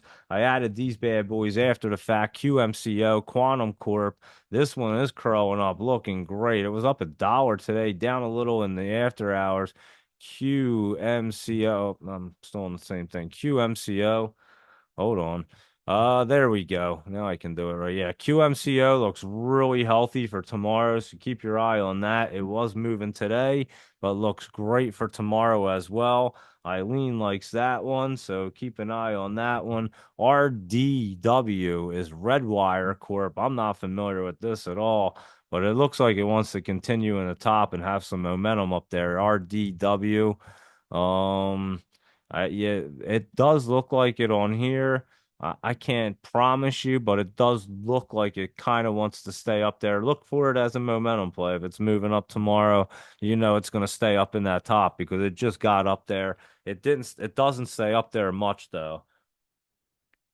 Seems to get up there quick and bounce out pretty fast is what it looks like as I crawled through and looked real quick. So, yeah, I would just be careful as it gets up there. It could bounce back out relatively fast on RDW. And let's look at ONDS. Let's look with this one. That one's crawling up really good. This one should continue its way up. ONDS. Hold on. There we go. Oh, yeah, that one's going to cross through tomorrow and keep on going. 73 to 86 at 79 right now. And that one looks really good. So keep an eye on that bad boy. ONDS, CLDI. Let's see what that's up to. I know we recently looked at this. It is pulling back. I remember it ran up right there on the 13th up to 389. It's at 220. It looks like it's pulling back right here. CLDI. Let me see. Yeah, I would wait for it and see if it wants to roll off that MACD. I don't know if it's ready yet, so that one might be a pullback. TBLA. Let me get that typed in there. TBLA. There we go. What? Tabalua.com. I don't even know what that is. Communications, internet content. And it's round up today though. And 361, that's at 366. Let me see. It looks like it ran up way more than it really did, but hold on, let me take a look at this TBLA. Yesterday, 313 to 348. Today, 343 to 363. It's at 354, and it does look like it wants to continue off of there. I'd have to look at that tomorrow. It does look pretty good to continue its way up, but I don't know how much higher it's going to run. That's the thing with that. So we'd have to look at TBLA, and GNS is like Genius Group, I think. Yep, Genius Group. And let's see, they were down 2 cents. And oh, this one's going to get set up, guys. Let it pull back right there to like, if it wants to pull back into the 80s, it's at 89 right there. GNS, let's see, 89 to 118, and its low is 85, and it's at 90. And yeah, I'm telling you, this thing can get set up right here. The 20 and 50 are meeting up, and it looks really good. It's going to try to jump up back over that 120 and pop off. So keep an eye on that GNS, that setting up. And there you go with all them bad boys. And let me take a look and see what you guys want to see. And then we'll look at our crypto and our big caps, and we'll call it a night because it's a good Thursday night. And we'll get rocking and rolling for pre-market tomorrow and see how the or the week's going to wrap up and go into the weekend. And like I said, we have a little short week next week with Thanksgiving on Thursday, and Friday's usually pretty slow, and Wednesday could be a little slower. Again, they could be popping. Fourth of July week was crazy. So, holiday weeks are just they're a coin flip. If they start off fired up, they keep fired up because people keep trading and the volume's pumping in, and it very well could be. So it could be a good week, and we'll obviously know what's going on. We always do. So here we go. Let me go through and see what you guys want to see and what I missed over here. Let me see. SMST. Let's look at them. MSST. There you go. That's the Defiance daily target, 2 times short for MSTR. And yeah, I'm telling you, this thing, remember we were talking about it. It had just split the other day, and it just opened up too. These are fairly new. It just split on the 18th, which was on Monday. It split. And was that Monday already? Holy cow. Feels like it was like yesterday. But anyway, that was like Monday, and it split on that day. And I'm telling you, this thing's getting set up. And MicroStrategy took a big dip today. So yeah, we want to take a look at this SMST because it's about to curl up out of the basement, and it can easily run up to this 20, which is at like 19 cents, $19. It's at 640 right now. So I agree with that one. And MSTU, I believe, is the long, and this one looks like it's coming down. I mean, it came out of the top. It looks like it's coming down to that 120. It's at 184. And that's what it looks like on here, MSTU. And yeah, it's way up there. Solid. I mean, solid pullback. Could it obviously pull itself back up? Yeah, this thing's a crazy animal, and Bitcoin's almost at 100,000, but I'm just not so sure because it's run up like an animal. It's been in the top the entire time. So it's gonna have to make some room. And you're about to get this thing really kicked off. So I think MSTU has to pull back, and that is the 2 times long for MSTR. So there you go, Luis Rodriguez. I know you're always on top of them bad boys, and we'll look at them in the morning. You know that. SPAI for a bounce, I would say so. That one's looking way down there. Um, let's see. The dust, thank you very much, Laptop Travel. I knew you would put that on there. And that is the 3 times Bear Gold Miners. Is that the GDXD? Okay. I was wondering. It did look like it. That's why I was asking. So yeah, the GDXD, it actually doesn't say it. It's inverse, I think, means probably, I think the bear, I don't even know. Microsectors, gold miners, 3 times inverse leveraged ETN. And yeah, it looks like it's going to go down and go down more. So that is the bear one. Thank you, Norbert, for that one. And TAO, it's been delisted. That's why no records anymore. It was a China. I was going to say, didn't we just recently look at that thing? That's why it caught me off guard when it wasn't coming up. But TAO is delisted. So that's why we can't find that one. And let me see what else. And yeah, we know HAO, TAO was definitely delisted there. That's why it wasn't coming up. And MSTR raised $3 billion to buy more Bitcoin. That's crazy. And I don't blame them. Foxo needs a little breakout. I would say so. GNS, we just did that bad boy, and Genius Group was like the last one we did, but I forget what I even said about it. It was setting up. I thought, no, it was pulling back a little bit. Oh, it's going to set up right there. If it pulls back, let it pull back a little bit, but it is setting up right there. That 20 and 50 are going to get moving. And I know I looked at that Octo for you when you popped it up there, RD, and I don't even remember what I said about that either, but it was pulling back a little bit there. And let's just see. I know it was down at the bottom. Yeah, just a little bit of pullback right there. It ran up yesterday. I mean, it don't look too bad as a health. It don't look like bad pullback. So, and it's way down there. So it should get moving back up there. OCTO. And you start looking at UGL, then oh wow, we looked at that on the 19th of November, so that was just like the other day. What is that one at? UGL, because I know we were looking at it on the 19th. It was at what, 93 was its low, and now it's at 97. So I thought we looked at it the day before at 92. But yeah, right there. I knew we didn't look at it off the line. I just knew that, and that was in the 90s and 89. And I just remembered it had already bounced off that line because I remember saying to myself, damn, that would have been a perfect bounce. You knew that was bouncing. So, yeah, UGL, we looked at it for the last few days and it's been going up. And that is another gold one, ultra gold two times. So, gold's obviously looking good. IREN, let me take a look at that one real quick. IREN, Iris Energy. I think this was on a laptop list before. It has no earnings on the 26th, which are next Tuesday. It looks like it's just pulling back between this channel of like 918 and 1037. Today it was 1062 to 1083 and at 934. So basically what I just said, but didn't get that low to that 918. I think tomorrow you might see it pull back. Let me see on mine. Yeah, I think you're going to see it come down to that 924 area and maybe even dip down a little lower, but it does look like it's pulling back right there.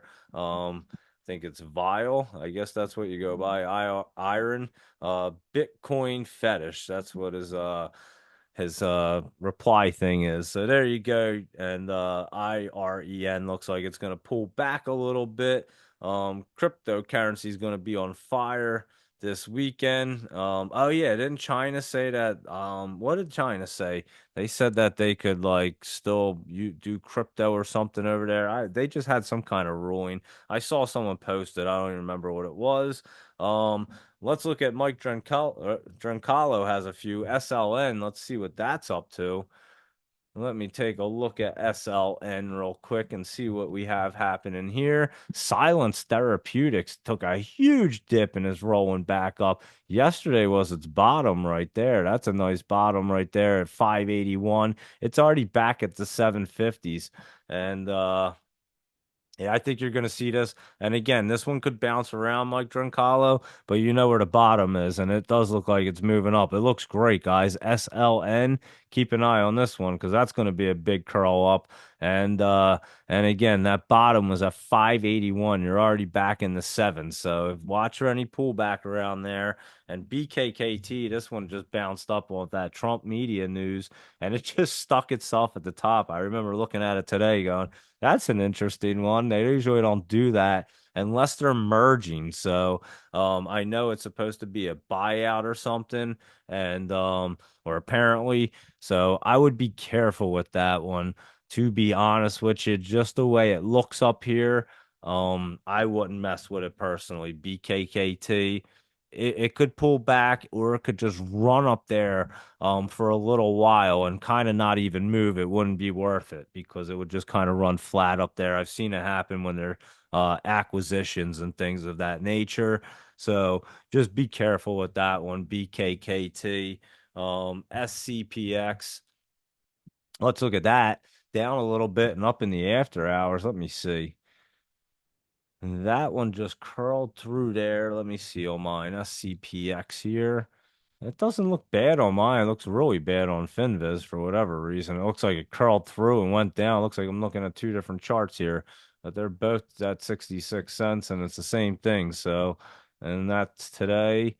It doesn't look too bad. I'd probably have to look at that tomorrow, see if it wants to. It had that gray E. I'm telling you, this gray earnings thing is weird. And it just keeps dipping down until like the 62 cent area and running back up into the 70s. So I'd have to look at that one for you tomorrow just to get a better idea on SCPX because the Scorpius Holdings isn't telling me everything right now. So I'll look at that one. Just remind me. Mike Drincalo, and I can look at that for no problem. Let me see. LLY, let's look at Lily. Let's see what they're up to tonight. Good old Lily Ellie. Just kind of bounced off that bottom down there. I think we were looking at it because I remember when it dipped. Um, that bottom was down here at like 712. We're in the 740s right now. It's kind of building a base and just kind of pulling back to that bottom line to bounce off. But I still don't even really like it that much right there. Don't look to me anyway. It doesn't look like it wants to get crazy. Maybe I'm wrong and it does want to just bounce off that line and curl up hard. But it's one of them ones that looks like it kind of wants to pull back a little bit tomorrow and then try to bounce off. I'll look at it in the morning, LLY, and get a better idea. Just not popping off to me. It's just kind of stair stepping. That's why it's not really making bases. So it's not really showing me that it just wants to cruise yet. Not saying it can't, but it's just not giving me that look yet. So there you go. And DXYZ is in the nuclear sector. I didn't even know that. Considered, I know it was had something to do with SpaceX, but there you go. And and yeah, that SYRS is crazy. The stock tanked 97% year to date after the clinical trial failed, and the company terminate partnership, lays off 94% of the workforce, and replaces the CEO. Oh wow, is that all happening right there? That's crazy if that happens. That's that one that, oh, that's a different one. SYRS. Oh no, yeah, that's that one, right? That we were looking at. Is that the one that had the insider buy? Yeah, that's definitely it. Is that what they're doing now? That's kind of crazy. Um, but yeah, that's wild. They had a lead cancer, Cyrus stock craters after lead cancer therapy flops in phase three trial. And yeah, you're talking about flopping. Whew, that thing took a major dip right there. And again, we were looking at it and it looked all crazy, had insider buying, and I'm glad we got out. So there you go with that one. And TRNR, that one honestly still looks good. It ran up today and early this morning, but still curled up and looks good. I think on both charts, I remember. Yeah, it did. It looks still good on both charts. It just has to get over I mean, it has to get up to that $7 area. It jumped up to what, six something, 654. It has to get up to like over 720. And it could do it. Like I said, it jumped up like crazy today and it's been jumping around. So that's at TRNR. And let me just see if I missed anything else here. Um, MTEM, we did that. NNIVF, we did both of them guys. And MSTR, we'll definitely go through that. And I think I got everybody else on there. Do TBLA. I don't know if did I put that one on there? I don't even. Yeah, yeah, that was one of the last ones. Okay, good. So I did them, and we looked at XPON. I do remember that one. So all right, I think we're pretty good there. Perfect. All righty, yeah, XPON was kind of pulling back. I do remember that. So there we go with all them guys. And if I missed anything, just let me know and I'll look at it real quick. Let's go ahead. And the court ruling was on Bitcoin. Yeah, I forget what the heck they did. The Shanghai court says crypto ownership's legal now under China law amid Bitcoin price surge. And in the opinion on a recent lawsuit in Shanghai, judge wrote that cryptocurrency have the attributes of property and thus holding it is legal. So boom, there you go. And crypto did go nuts, including Bitcoin, obviously. Thank you very much, Laptop Travel. In fact, we'll look at crypto right now because Bitcoin is at 98,597, and there is no slowing it down, guys. So it is going to that 100,000 probably tonight. And there you go. It hit the 99,000 mark, but it will get there. I told you Ethereum was rolling back up. It's rolling back up. It's looking good. And it's gonna get cruising that hard curl up, getting rolling. Solana's at 262, guys. I mean, just getting flying up there and going back up into the 70, looking great. Ripple just ripping it at 136. I mean, it's just going wild there with XRP. I love it. Doge at 39. This one was building that base, and Doge, I think, is going to get rolled off and gets cruising back up and start going higher now. So look for that one to start moving. Sheeb's up 5%. And I'm telling you, this one never really got that big run in. I think you're about to see it. It's curled down at the moment, but I think it's going to get popped back up and get really cruising. So keep your eye on Sheeb. And what else do we look at here? Did I miss? Let me look at good old WIF real fast and look at that bad boy. That's at 330. That's up 23 cents, I think. Yeah, it started moving back up there. So that one's going to probably bounce right off that MACD line and get cruising again, WIF. And let's look at that Floki because that just joined the Coinbase. And let's see. Oh, I gotta type it in right. I'm like, what is going on? Here we go. There's Floki. It was down just a little bit, but let me see what it's doing. It's building that base up there. And yeah, it might come out of the 70 actually and pull back a hair. I'd have to look at that one. And it did just jump up a lot because of it joining Coinbase there. And Bonk has been going bonkers nonstop. So just keep your eye on it because it just keeps running up and is running back up into the 70. And there you go. And we'll look at FET real quick. Good old FET, whatever it is. It's at 127. I looked at it earlier and it was pulling back, but it looked like it was trying to curl back up there. And I was just wondering if it was or not. And you can't really tell. I think it is. I can look at it on my chart better. FET, USD.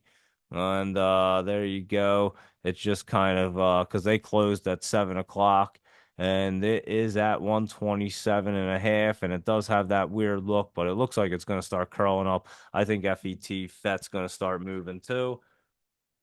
It's been kind of just hanging out down there. I know a lot of people are into it. It's an AI coin and it's pretty popular. And like I said, it's pretty cheap down here. So that is FET, good old FET right there. And let's go ahead and check out the rest of everything and let me know if you want to see anything else. But that's our crypto report, and everything is green on that. I mean, it's fired up and ready to rock and roll. And let's go ahead, look at our SPY, our big caps, and see what they're doing. Let's look at our SPY because it was up $3 today and it's curling back. I'm telling you, this thing's going back up tomorrow and curling up. They should be nice and green tomorrow. It should end the week perfect and everything should look dandy, is what it should happen. GameStop did pull out of the top today, and it was curled up. It ran up a little bit this morning, and then it started to pull back there. Let's look at AMC. It was up 5 cents. I'm telling you guys, I have no idea what's going on here. Something is going on at AMC, and it's about to get cruising. So just take my word for it. I have no idea what's happening, but something is happening.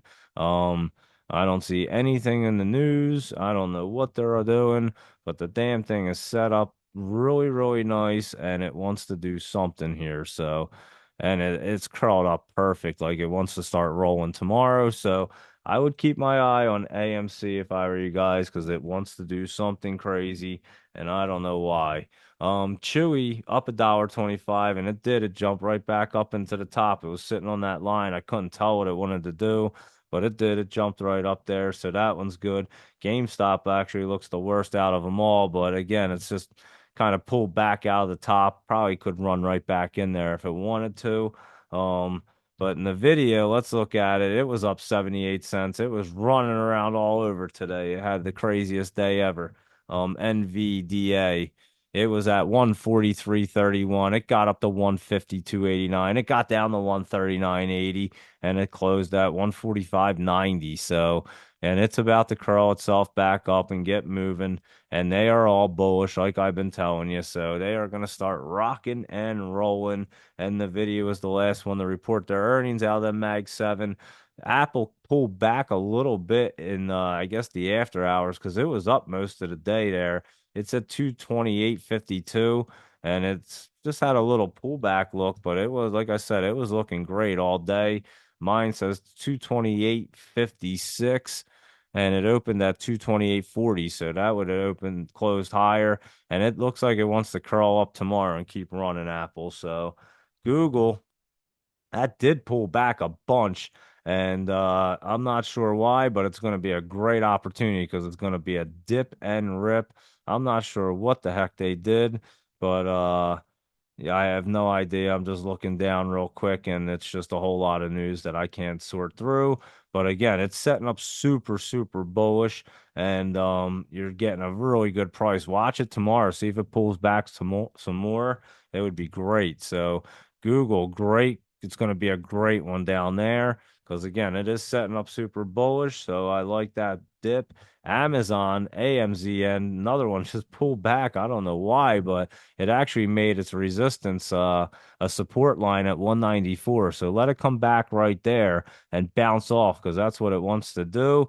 And then you're going to know it's going to get cruising until the holiday season. So it is setting up super bullish. It's just happened to be pulling back and kind of set itself up a little better. And that's a good thing. So Meta, this one's down a little bit today too, and it's just setting up and kind of pulling back. And another one, I'm telling you, this thing's going to be get rocking and rolling from the 580s and get right over 600. So just got to find these bottoms, and it could be 560 right there, basically where it's at, with 549 today. So just got to look and see if it's going to dip back a little more while these things are setting up. And like I said, they're going to get blasted off. So that's why, like Apple and the ones that we know are about to move, you want to do them. And these ones that I say are setting up, just let them set up, and I'll tell you exactly when they're ready to rock and roll. Um, Microsoft pulling back down to the line.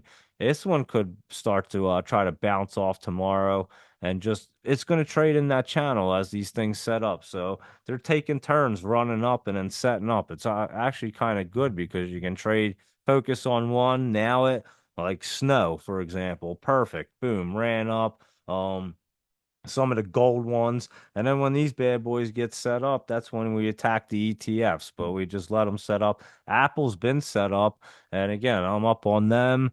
And what other ones? I don't can't even think straight right now, but as we go through, I'll tell you which ones. And AMC, I'm telling you, AMC is going to get rocking and rolling. So you take the ones that you know are going to get moving, and you play them, and then the ones that are setting up, you wait for them to set up and then you play them. So that's what we're trying to do here. Like I said, Microsoft isn't looking bad, just some pullback. Tesla even pulling back, but it's making a base at like 339, and it's probably going to just roll off the MACD and go higher. It's crazy. TSLA. And how about Nike? That probably did bottom yesterday. We were looking at it. That 72.71 looks like the bottom, and it looks like it's going to start curling up, and you'll probably get back up into the 80s again, like we did last time. So, yeah, Nike's going to be a good one. You can ride it back up. Let's look at Rivian, RIVN. This one is just setting up, guys. So just find that bottom. 955 at the moment. So if it gets anywhere down there, it has this crazy look. And yeah, just look for any pullback down there. And Rivian will be setting up as well.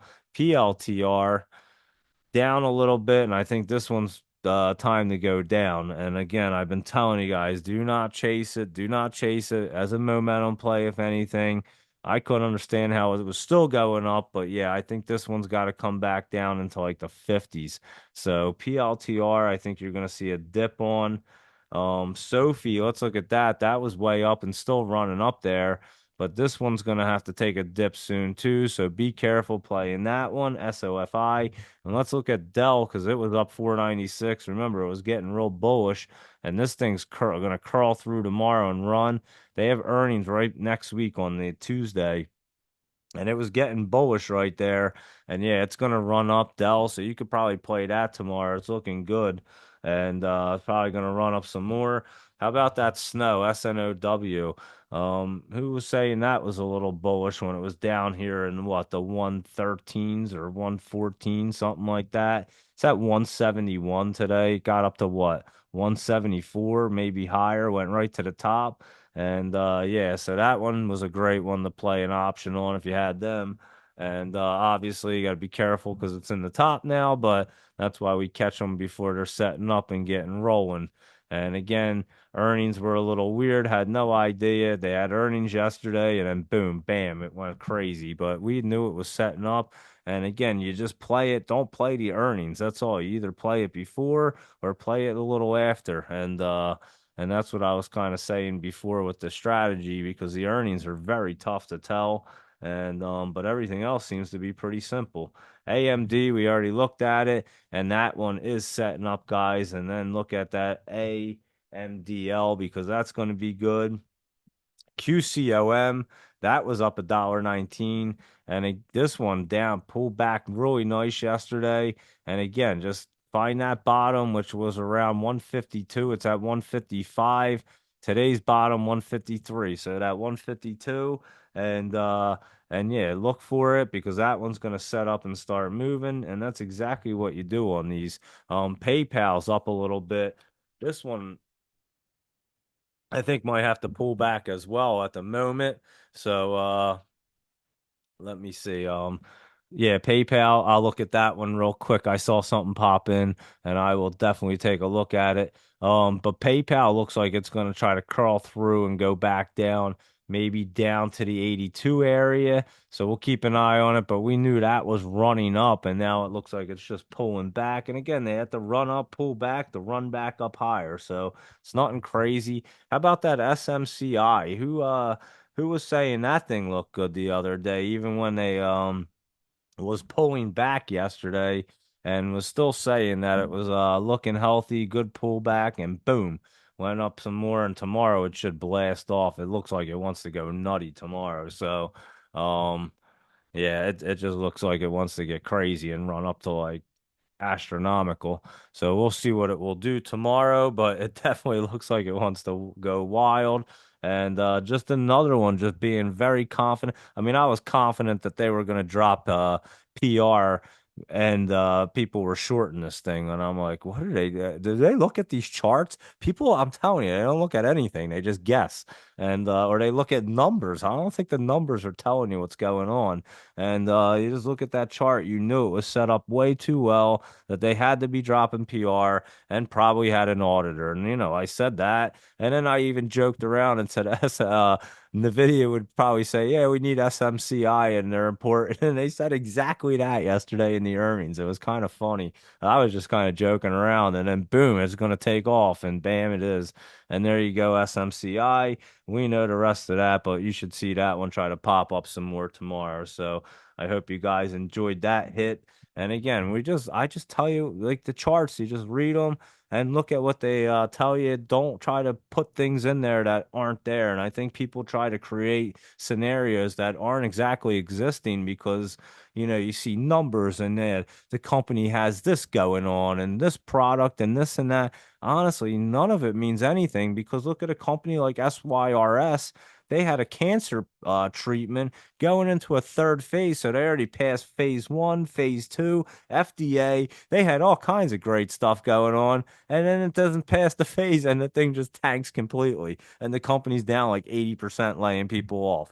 So, I mean, can you really look at that? I look at the chart and it looked good at the time. We got out of it and then it pulled back. And now we look for the setup to go up higher. None of the fundamentals mean anything to it. Obviously, they move with the fundamentals, but I'm telling you, the charts move before the fundamentals kick in. So that's what we look at.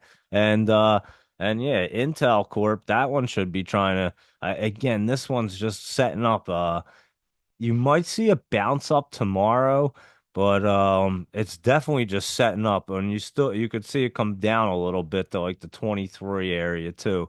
That one could go either way. And again, that one's just still setting up Intel and it could bounce up a little tomorrow, but it would pull back, but just look at it and it could be a day play right there. Um Disney's at 114. It made a resistance up here, so you definitely have to be careful. It's in the top. And again, that was another one that was just a an easy one. It was at 96. You could tell it was going to 100 and it went to like 115 or more. So that was another one that just ran up. It was a piece of cake, Disney. And that's what I'm saying. Like you could tell their earnings were recently too on the 14th. So they had earnings this Thursday, right? Last Thursday. I'm sorry, last Thursday. And but yeah, you could tell it was bullish. You just don't, you either play it ahead of time and knew it was going up, a week or so after. That's why I was saying this yesterday. You just play them earnings like a week or two out and you give yourself some time. And then if it does pop up the day after, your time decay isn't that crazy. You're still making crazy money. So trust me, on these options are wild when they start moving like this. So that's what I've been talking about and just kind of playing them safe. And now Disney's in the top. When we were looking at it, Disney was not in the top. It was just setting up, curling up, and looking good. And that's where you want to grab them. You don't want to be chasing them up here because then they're going to pull back on you. So just a little examples for you and just showing you what I look at and what we want to try to really focus on and attack. And that's how you want to play them, to be honest with you. Another one, Oxy. Here you go. It's up 63 cents today. It's right in between this channel. You know that bottom's right there at about 49.71. It's at 51.52. So try to get it down here at like $50 area. It's perfectly fine at 50 and the thing's going to blast off. Could it pop up a little tomorrow? It could, but I'm telling you, this thing's getting ready to blast off as well. Oxy, OXY, and Exxon Mobil's up $1.61. And we already knew that one was curling back up. Oxy was more or less setting up. Exxon Mobil looked like it was rolling off last night. We knew that, and it is. It's up over 1%, up over $1, and it's moving up there, XOM. So keep your eye on that because it's going to continue to move. Mara, MARA, this was up a little bit, and it's hitting some resistance up there. And I'm telling you, these things want to they want to pull back to the 18. They just can't because Bitcoin just keeps going higher and higher. It's dragging them up, even though they want to come down. It's kind of funny to watch them hit these lines and have to roll back off, even though they wanted to pull back through it. And again, you can kind of see what they want to do, and then you can see what they do. And that's why I love to go back and look at charts and see what's happened and see if they did exactly what they were supposed to, because you can definitely tell what they should do. And yeah, this one should have pulled back, honestly, right here. You can just see it. I'll tell you today. November 18th should have crawled through and Bitcoin was like, "Nope, you're coming for the ride." And it pulled it right back up. And again, it's hitting a resistance. It's going to come back down. So if you want to play Mara, look for it in the 18 area rather than the 24. And it'll be a better play for you. And Riot, same kind of deal with RIOT. And it's kind of just made itself a new support line up here in the 12s.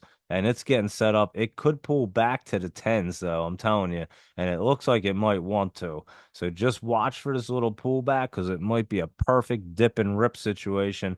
If you weren't in it before, you might want to jump in and get a long-term option on Riot or Mara as they pull back.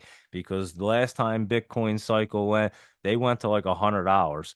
And I remember I was in them at like probably in $1 area, I believe, $2. And they just went through the roof. I remember when they hit 20 and you could tell they just were starting to take off. I was like, this is crazy. And and yeah, I was just buying stocks back then. So that was really nice hits.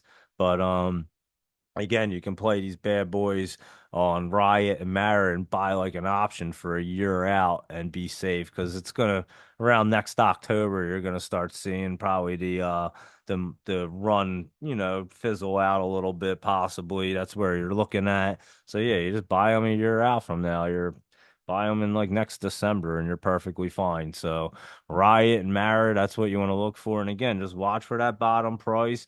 And I don't know if you're going to get them much lower than that after they pull back here.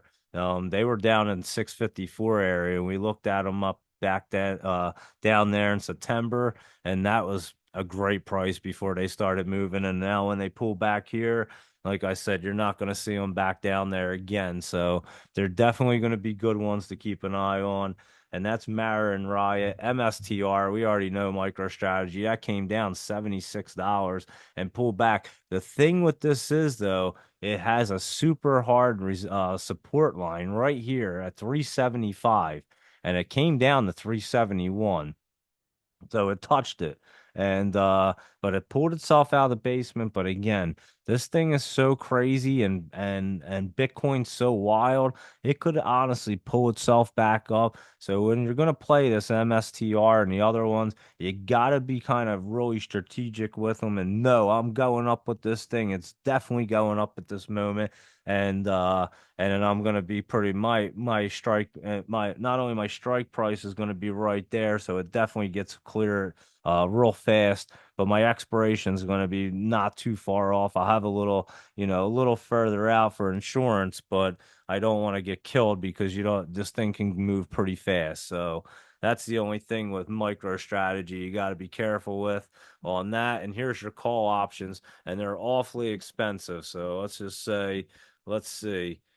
Yeah, they're pretty expensive. They're in the $200 ranges and stuff. So, maybe even more. And that's for December 25th for Christmas. So right around there.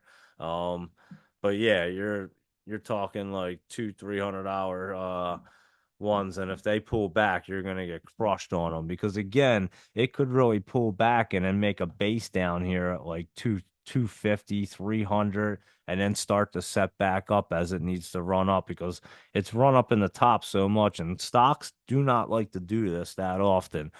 Crypto, no problem with crypto. It'll do it all day, every day. That's why it's amazing. It's a whole different game.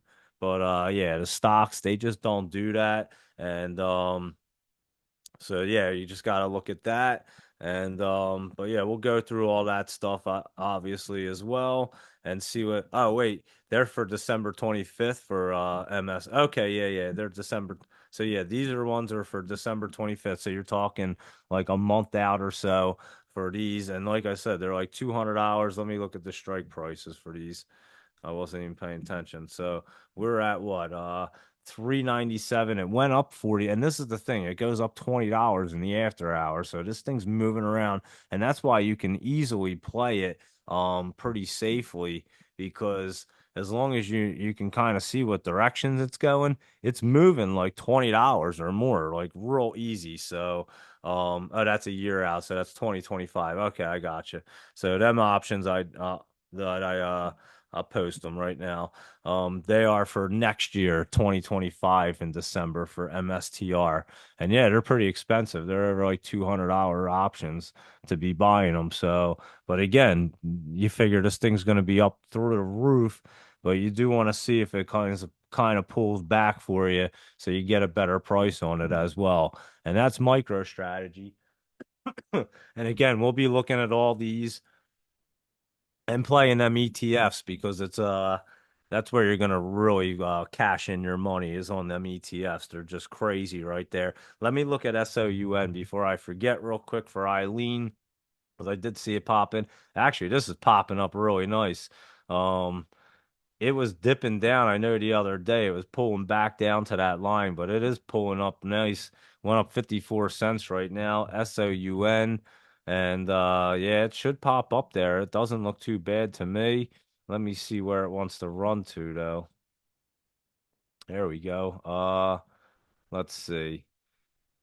775 area, and then it's probably going to hit that line and come back down, I'd have to assume. And then it might set up to get pretty bullish. And this is an AI company, Sound AI, SoundHound AI. So yeah, it might not be a bad one to look into. Again, it is setting up pretty bullish, but I mean, any of these companies, they can run up like crazy and then come pulling back too. So got to be careful with how much you get into them and how long you're staying in. And you got to have a game plan for them because, again, this thing could run up here with no problem to the 772 area, 775, and then all of a sudden come pulling back on you and get back down here to where the 50 is at 540 something, and then have to take its time to get back up there. So Just be careful with these, but it is crawling up there. You'll have to see how hard it wants to run up there on SOUN. So there you go with that bad boy, and we'll keep on rolling through our big caps here. CLSK, that clean spark is pulling back just like the other ones were, and it's trying to stop here on the 20, but it looks like it's going to keep coming back to the 50 at $11. So keep an eye on that to pull back. Coin, that was down a little bit too. And again, these things just ran up like crazy. It looks like it needs to pull back. It has some good support at 274. It's at 298. So if it see if it pulls back some, and again, if it does, you're gonna want to play that bounce on CONL after when it's ready to bounce back up. You hit the ETF on it and hit it 2 times, and boom, it'll be perfect right there. So again, that's exactly what we're going to be looking at. DJT, this was up 39 cents, and I'm telling you, this one's going to get curled up and get cruising very, very soon. It's in between a little channel here, and it is just getting set up to get rolling. You can just see it right now, and yeah, it's going to get flying, guys. It's going to get up over that 34, and then it's just going to be gone. So keep an eye on that DJT and PHUN for fun. Let's see what that is and see what's going on here. PHUN is curling up. It's setting back up. That bottom was the other day at that 408, so we know that. So keep an eye on this because it is going to set back up and get running and be fun again as that DJT is going to set up and run as well. MTN, that mountain was up $4 again. And this one, remember I told you guys this thing was going to set up and run, and it was down here in like the 160s. It's now in the 180s. It's at 181. It's probably going to pop through that and get moving up until like the 190s. So that is your MTN Val Resorts. Another one just early, just picked it out perfect, right at the right timing. Knew it's going to go up. And again, well, we're generally 3 weeks early, 2 to 3 weeks. I would say 2 to 4 weeks, like almost a month on average, 3 to 4 weeks on average. And so yeah, we're seeing these bad boys, they're gonna get set up. That's why you just find your bottom price, you get patient with it, you pick it up, and you know it's gonna go up, and it's easy right there. And when these things move a couple dollars like that, I'm telling you, on these options, it's major. Is again, you have 100 shares, so and you have leverage, so it makes a big, big difference. Just imagine if you have 100 shares of this thing, it's at $181, but you bought 100 shares down here at $166. I mean, that's putting some money up right there. Or you buy 100 shares for like $200, less than the cost of the damn one share. Maybe 300, but again, you got 100 shares and leveraged, and when it goes up and you hit that price, the thing goes astronomical, like crazy, way more than stocks are. I'm telling you. So yeah, that's what you're looking for. MCD, good old McDonald's, still pulling back, and it could be that finally that bottom today at that 283. So it's at 288. It still has a little more room to pull back. It just has that look. So we'll keep an eye on it. Like I've been saying, maybe it wants to come down here to like the 279 area. And we'll find that one right at the bottom as well. You just stay patient with them, and you know that they're going to go back up, and that's when you hop on it. You don't necessarily have to hit that very bottom. You just hit it as it's going back up right there, as you know it's moving, and you know you got plenty of room for to be in the money right there. So that's all you got to do is play them smart and trade them smart, and you can kill them. And that's what we're going to start doing every day. I'm telling you, I've been doing pretty well with them. I'm definitely going to put the video together, show you guys my little strategy that I've kind of developed, I guess, because it doesn't seem like it's very popular, but I like it. And yeah, it's just something it seemed like, and I explained it before. I was teaching myself. I had the basics and I wanted to learn it. So I just jumped into it, started really doing it. And it seemed like the most simplest. I try to keep things simple all the time. That's what I like to do. Keep it short and simple. So I just tried to make it as simple and basic as I thought I could do. And it just seemed like this method that seemed like it was pretty easy. And then like I told you, I was talking to some people that really trade these things, and they're like, That's not how we do it. But then when I was showing them the returns and they're going, dude, that's the way to do it. Like if you can read the charts like that well and have it ripped up and have it picked out for these expiration dates pretty on point like that, like we can do. Um, yeah, it's like almost a no-brainer. So there you go with the options. And let me see something because here's our Google 165 calls and SMCI $30 calls. So ready? Let's just look at it. Google is at what? You said 165. That's at 168, 169 now. So yeah, it's pulling back. I would easily let it pull back and then yeah, just grab one. And that's honestly exactly what I do. I watch it find that bottom. You find it, and as soon as you find that bottom and you know you're comfortable with it basically based out and it's going to go up, you get as close to the bottom as you can because you might not get that exact bottom again. Sometimes it only hits it one time. And but that's perfectly fine. Now you know where it's at and you know where you're working off of. And you get as close as you can. And then again, you just pick your closest strike price is what I've been doing. So for example, like if this was at 169.50 or just say 169 and the next strike price is like 173. I'm picking that 173 knowing that it could definitely go through it. Yeah, I know it's going to like 180. I'm just making an example. I know it's going to 180, but 173 it's a no-brainer. It's a piece of cake. And you pay a little higher of a premium for it. But again, it seems like it's much safer. And once it's in the money, they're in the money. They're just going up. And the closer to the expiration you can get it, that's the more money you can make. So each one has a little bit different. Obviously, you make a little different percentage on each one. So you can't be like, oh yeah, you're gonna make exactly this. It's there is a formula you can figure them out when you buy them, but they all are a little bit different, but again, it's time decay and you have 100 shares on leverage, so it's a whole different aspect of it. But again, it's just a beautiful thing. And yeah, Google, like I said, we'll find these bad boys as they come down to the bottom, and they'll be a piece of cake. I mean, just it'll be easy breezy. And yeah, I think it will come down to probably 165. It did it today. It came down to 165, and you're right. So you'd probably put a put on that because it's at 168 to come to 165.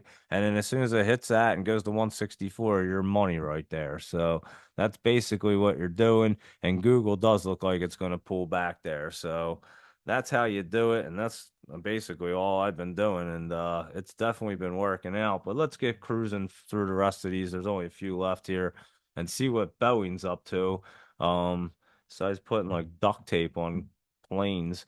I'm just kidding.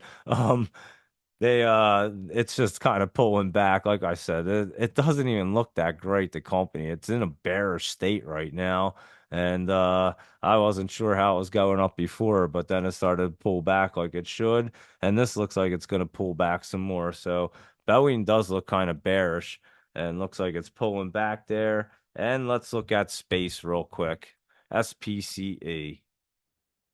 Let's see. That one's actually just pulling back a little bit as well. It's in between that channel, but I'm telling you, this thing's setting up. It was up 4 cents. Even when it's pulling back, it's looking pretty good. And yeah, this thing's gonna get rocking and rolling real soon, guys. I'm telling you, space is gonna be out in space soon. So just keep an eye on it. It has a ton of room.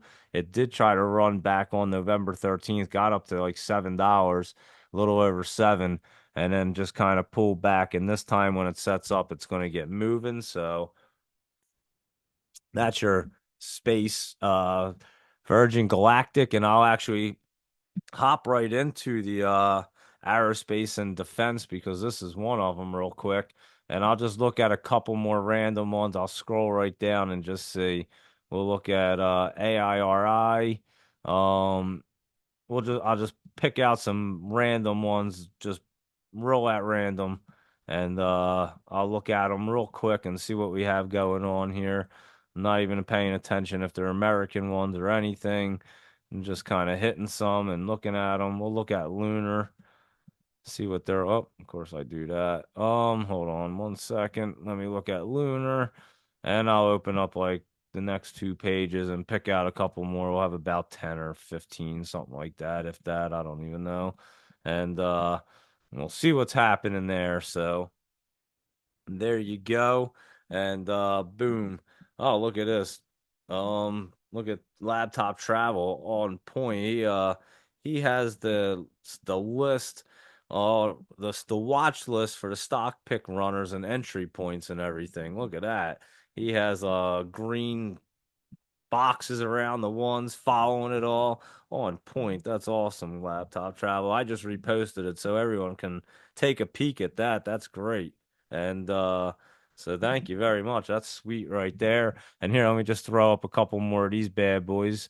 And we'll go through real quick and see what aerospace and defense is up to. Because AIRI is definitely curling up and looking really good right there down there. So keep an eye on that one because that one's going to get moving real soon.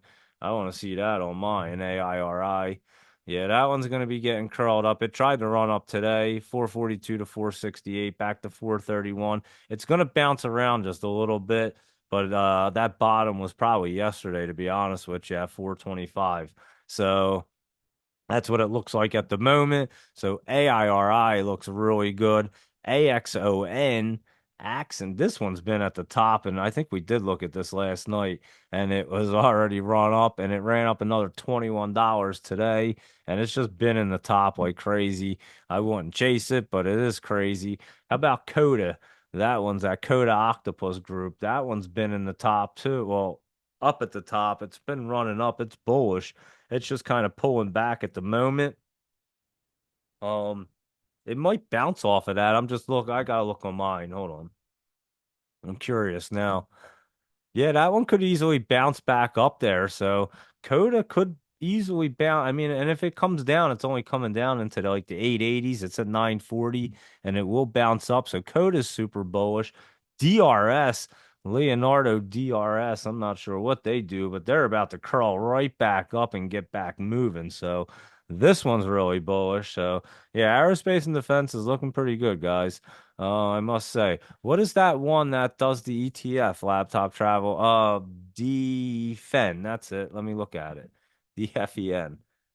DFEN. Let's look at that one real quick. Oh my God, yeah, that one's super bullish rolling up. We know that bottom's right there, 34.33 or at 36.75.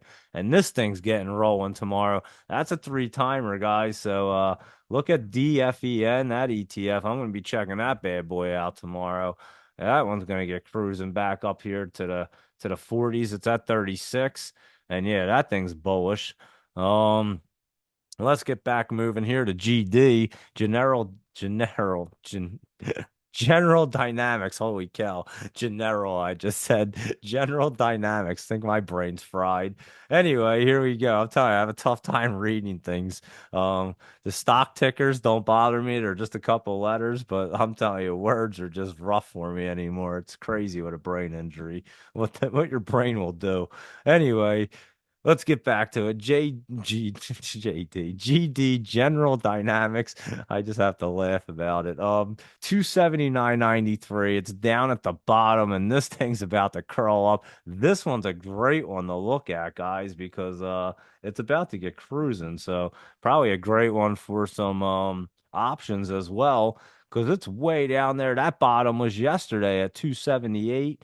And it's like I said, 279, 280 right now. And this thing's going to get rocking and rolling. So keep an eye on GD, HOVR. We've been looking at Hover, and this thing was moving up. It was already popped up. It's kind of pulling back a little bit. Oh, but it's setting up beautifully. It's going to roll off into 20 and 50. We're going to hit it in the next day or two. I know we were just looking at it. It was on the list. So HOVR. That one looks really good. I can't really find any of the aerospace and defense that aren't looking good. You know, that's not a good night. That's not a good look. Oh, KTOS. Wow, that one. Kratos Defense and Security Solutions. That's up $1 today. This one's rolling off the MACD and cruising bullish. So that one's getting rocking and rolling. LOAR. Let's look at this guy. Oh my goodness, this one's about to cruise through and get crazy.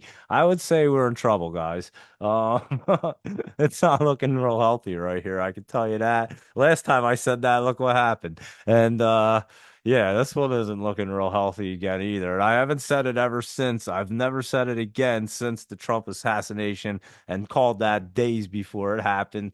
This isn't looking very healthy either. I can tell you right now. But we'll keep going through LOAR. It is set up to get blasted off. So this one's going to get rolling. LUNR, Lunar's been up at the top. It's going to go into the top and keep running up there.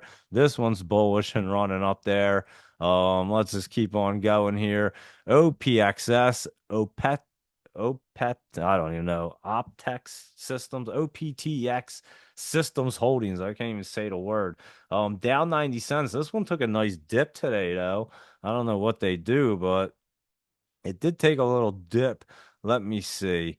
They announced a two in September, $2.1 million order for laser protected periscope. So they kind of do submarines, I guess, or something like that with lasers. And this one pulled back, but you know what? It's not even that bad. It's almost pulling back so it can get a little wild. So I think it's going to pull back to the line and it's going to get cruising. It's pretty bullish, OPXS.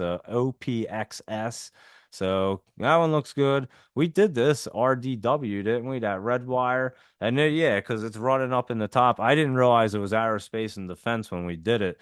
RDW. But yeah, this one probably will run up in the top again tomorrow because it looks pretty good. That RDW, and they are all doing it. STL satellite or something. Satellogic, yeah, Satellogic.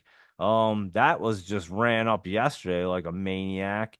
That ran up from 101 to 132. And today it's just kind of pulling back, but I think that's going to stay up at that top and get moving up even higher. And that, let me look at that one on mine, SATL.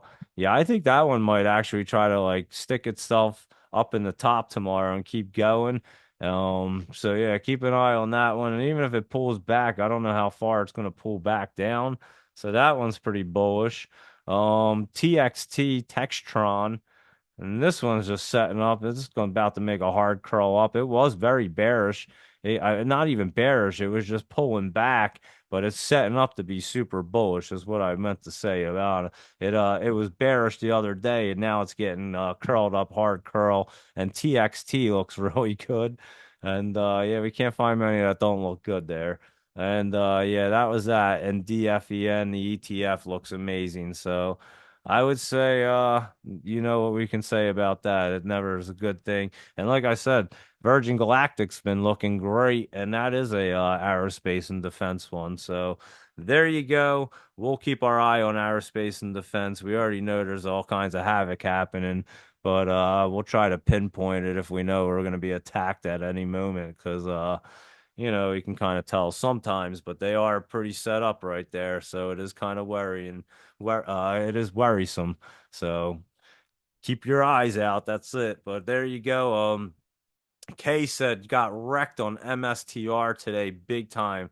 Cost was wow, 500 sold, but yeah, and that's exactly why I tell people never chase at the top. If you missed it, you missed it. It's not the end of the world because again, if you listen to this to the us all the time, and I say it, I was saying it yesterday, today. If you're gonna play it, it's a fast momentum play. I mean, you know it's moving and you're going a couple bucks real quick and you're in and out like boom boom.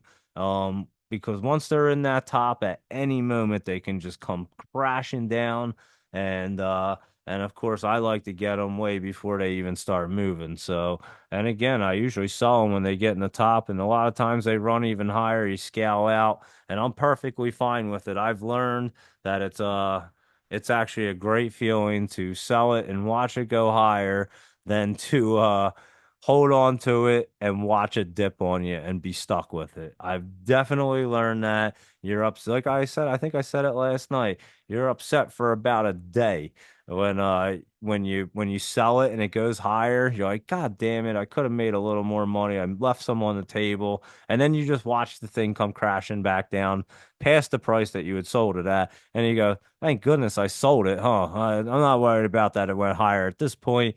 But when you got them things at the top and they come crashing down on you, and again, you're holding it and it's falling down, you're like, oh shit, this sucks. So that's why I give that experience because I know what it's like. And I tell you, I've made every mistake at least twice, I'm sure.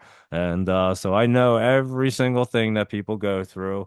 And that's why I say, hit me up about anything because I tell you, I try to be on, I not try, I definitely am honest with everybody, but I try to give you the best experience that will help you out and see things clearly. And again, I say it all the time with the penny stocks. You know, they move so fast. I traded them forever. I'm telling you, for a long time.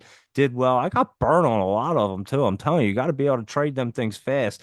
I just happened to be lucky enough that I picked enough 100% or plus ones and big ones that I did well. I did really well, and then yeah, and then I gave a lot of profits back too. I even told you I'm honest about it all. Trust me. And then I didn't even trade for a little bit, and then I got hit in the head and really didn't even trade for a year, over a year with a brain injury. So, and then just started getting into the options. But I had trade penny stocks and regular stocks, but mostly the pennies, and for a long, long time. And yeah, it's just difficult. And again, it's a great exercise. It makes you learn how to trade smart. Don't get me wrong. But them options giving you an expiration date and you see how far it's up and the percentages and stuff, you're just like, this is a no-brainer. Let me hit that sell button. And yeah, even if they go higher, you're like, yeah, whatever. It's not a big deal. I just made a crazy percentage off of that one. And now I'll hit the next one. And again, they're much easier to see. Um, and they don't move as fast either. They're not as volatile as penny stocks where you have them pop up 5 cents, which is a good nice pop up for a penny stock, and then come down 7 cents like 10 minutes later. It's like, what the hell just happened? And this chart looked perfectly fine, but some idiot, not idiot, some dude had the biggest had the most amount of shares. He decided to dump them off and take his profits, and then bam, it comes flying down. So that's what happens. And in the bigger caps and the options world, you don't really see that as much. Yeah, they get shorted down, but there's just so much volume going back up. Whereas the penny stocks, once they run up, these guys jump on these things and short them down, and there's no holding it back up because it's just like it's crazy what goes on. And it's gotten worse and worse since COVID. And that's why I kind of got out of doing the penny stocks and started looking at the big caps more. And like I said, got into the options now. But yeah, I started looking at more mid caps and big caps. Like after COVID and stuff because it just got all crazy, like the market, and it was fun during COVID and like a year after. But yeah, I mean, the last 3.5 years have been crazy. I mean, like I said, the charts just didn't run like they should, and it was really tough to be able to tell what was going on. So we finally figured it out. Like I said, we'd figure it out, and they would all change, and it did. We figured it out for a good 3 months there that you had to have it on the 20 and have it ride up. And you can clearly see that's not the case on a normal chart because you can already see it happening on these that they don't need that 20 to ride up. And it could not possibly happen before. Now you can see what I was even talking about. So it's kind of cool that we do the show and you can kind of see things happen and then you point them out and then they actually, you can see it. You're like, hey, that's exactly what I was looking at and talking about. And now you can see exactly what happened. And I think it kind of enlightens people and it opens your eyes to be able to see these charts and, down the future in the future on your own and be like, hey, that thing doesn't look right. Maybe there's something up here. And that's why I enjoy doing it. I want to put the videos up live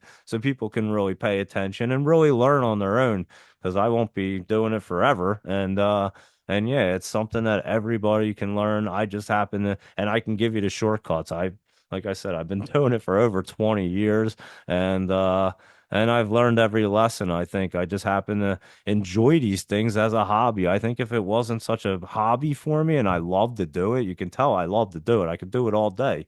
And I do it. Yeah, if I didn't love to do it, I probably would have quit 15 years ago, to be honest with you. But it was just always a hobby. And at first, I didn't even trade them. It was just a matter of I just enjoyed looking at these things and trying to figure out the pattern. I've always been that way. And I always enjoy patterns, as you can tell. And it was just like kind of like a exercise. Like if you did crossword puzzles, I would look at these and be like, oh, that thing's gonna do this. And then I would write it down and draw. And that's what I did my whole like I did that as a hobby. I mean, it's kind of weird, but on a Friday night, I'd be sitting there doing that. And it obviously paid out well for me. And but I don't think many people think that way and go, oh yeah, this is kind of cool to look at. So again, 20 plus years of doing it like that. And then following a couple people, I told you, there was two people that I followed from the beginning, Jason Bond and Tim Skies, and the two of them are always great, always were solid information, never really led people. I'd never seen them, neither of them lead people down the wrong path.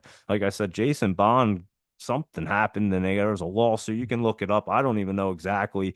It was like a whole pump and dump thing, and I've explained that before. I think that's all nonsense. So I'm not even sure what he did was illegal. But anyway, long story short, yeah, they've been doing it forever and they've always been doing these penny stocks. And I happened to see them doing it and started following them and watching their patterns and stuff. And that's when I started really picking up on it. But yeah, I was looking at charts before I even found them and just trying to find the patterns myself. And then they kind of opened my eyes to like what to look for. And again, it was before the internet was doing this stuff, and it was a whole different world of trading. That's why I laugh about it in laptop travel because I'm telling you, this is so new. People don't realize how new this technology is and what we have, the advantages right now. It's just crazy what we have. And laptop travel last we laugh about like he used to have to pick up a phone and call a broker to actually like put in a trade. And then after that, it did get into like, you could do the internet, but it wasn't set up with these apps and stuff like this. You had like E-Trade, and that was still difficult to like, maintain and be able to use. And then it got easier and easier, and bigger platforms came out like TD Ameritrade and a few other ones. But now, I mean, look at it. You got Robinhood, you got Webull that's trading at 4 a.m. I don't even know how they got the regulations to allow that to even happen. I have no idea how that works. And because no one else seems to be able to do it. And yeah, you just got crazy things going at your fingertips. And not only that, you have all these charting tools that we have now and things that just did not exist before. So it's the technology allows you to be able to do it on a whole different level that was not able to be able to do it before.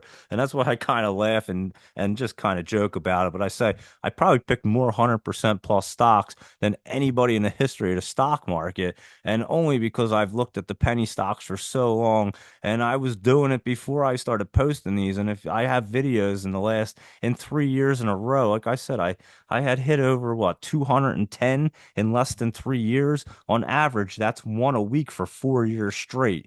At least one 100% plus profit stock every week for 4 years straight. I did it in under 3 years. So I mean, and I stopped counting, and there was ones that I didn't even put on the list because I went, oh, I never even added that one.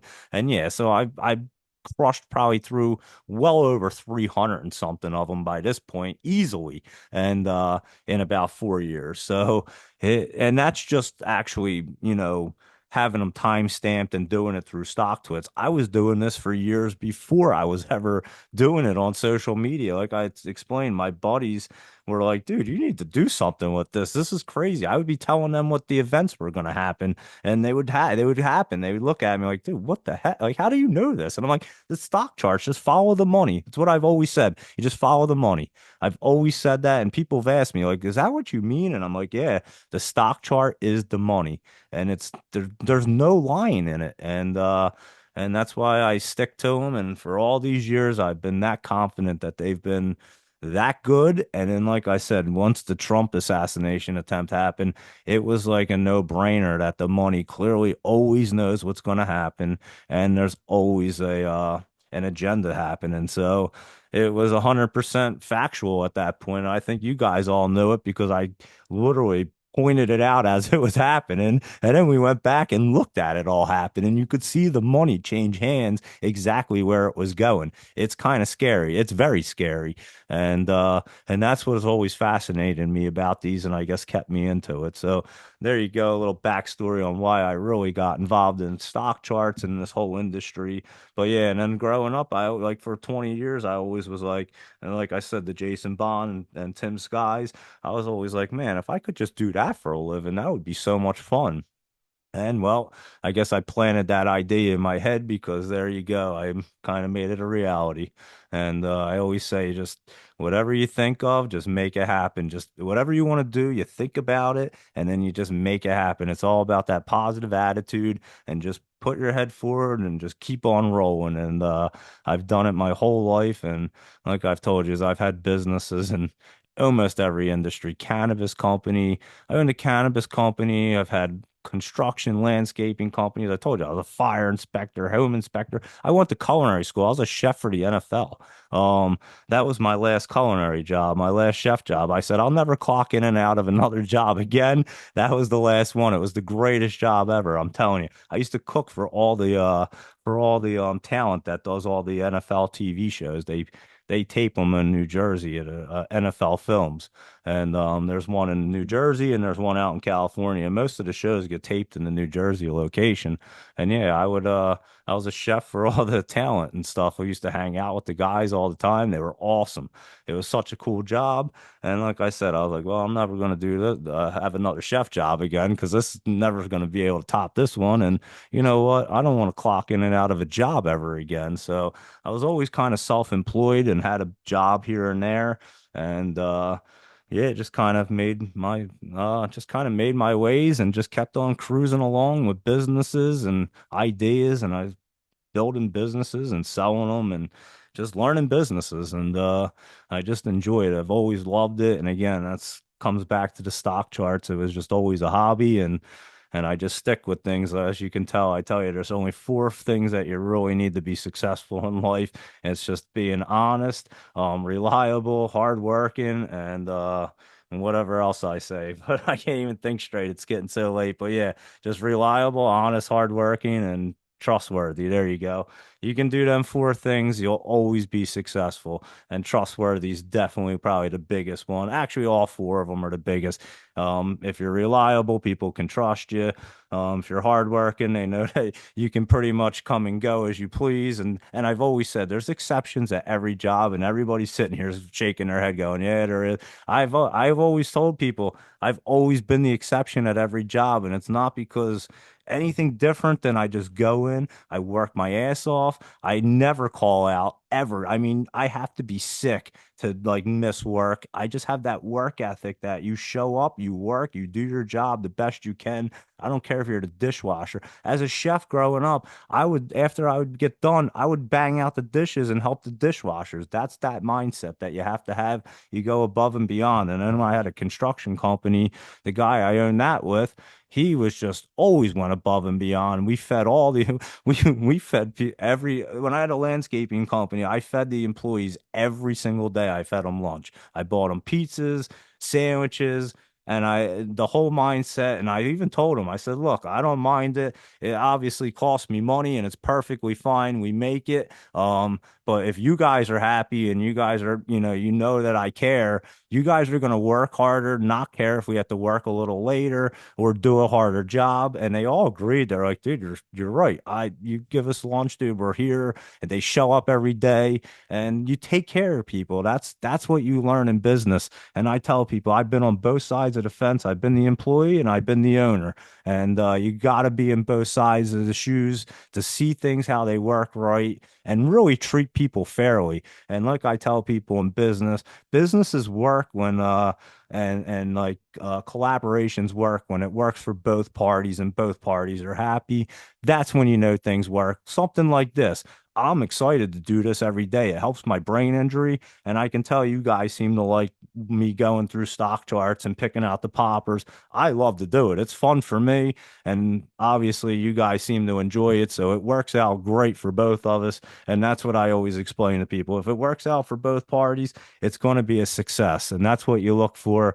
And again, you just have that simple mindset of looking at things and treating people fairly and just doing the right thing and just never selling yourself out. It's all about integrity. And you can see that nowadays. Look at the Hollywood. None of them have integrity. The only people that have integrity are the ones that you go, you know what? That's a badass dude. And like a 50 Cent dude has integrity.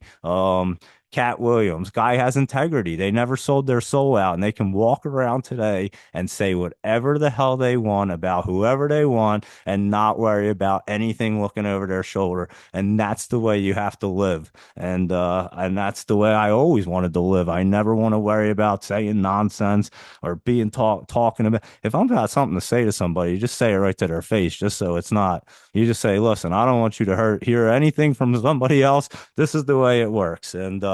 And you be honest with people and you say, yeah, I might hurt your feelings, but this is the way it goes. And I'm sorry, I have to be honest with you. And you know what? They'll respect you a lot more in the long run. So there you go, a little life lesson. And again, I think I've been through enough of them, and you don't always have success in everything, but you definitely learn from them lessons that you don't. And honestly, they're the greatest lessons in life when you're not having success, because that's when it really sinks in. When you're doing great, you're just riding along and just cruising. When you're down in the dirt and really trying to make it work, that's when you're grinding and learning lessons. So I've definitely done it all. Literally, I think I've literally done it all. And yeah, and that's where it put me right here. And again, I love to do this, and I'll be doing it for a long time, trust me, because I just enjoy it. It's good for my brain, and you guys know my story. And I'm just blessed to be alive for one. So I want to pass along this skill because, like I said, I want you guys to be able to learn it so that you guys can go ahead in the future and look at a stock chart and be like, you know what? This thing's gonna pop. And that's why I kind of like put our mindsets towards more or less the big caps and the options and stuff, because in the long run, and now I see, and trust me, I'm telling you from experience, I've talked to hedge fund guys for years just because of what I can do, and they've all told me for years to stop trading penny stocks and get into options.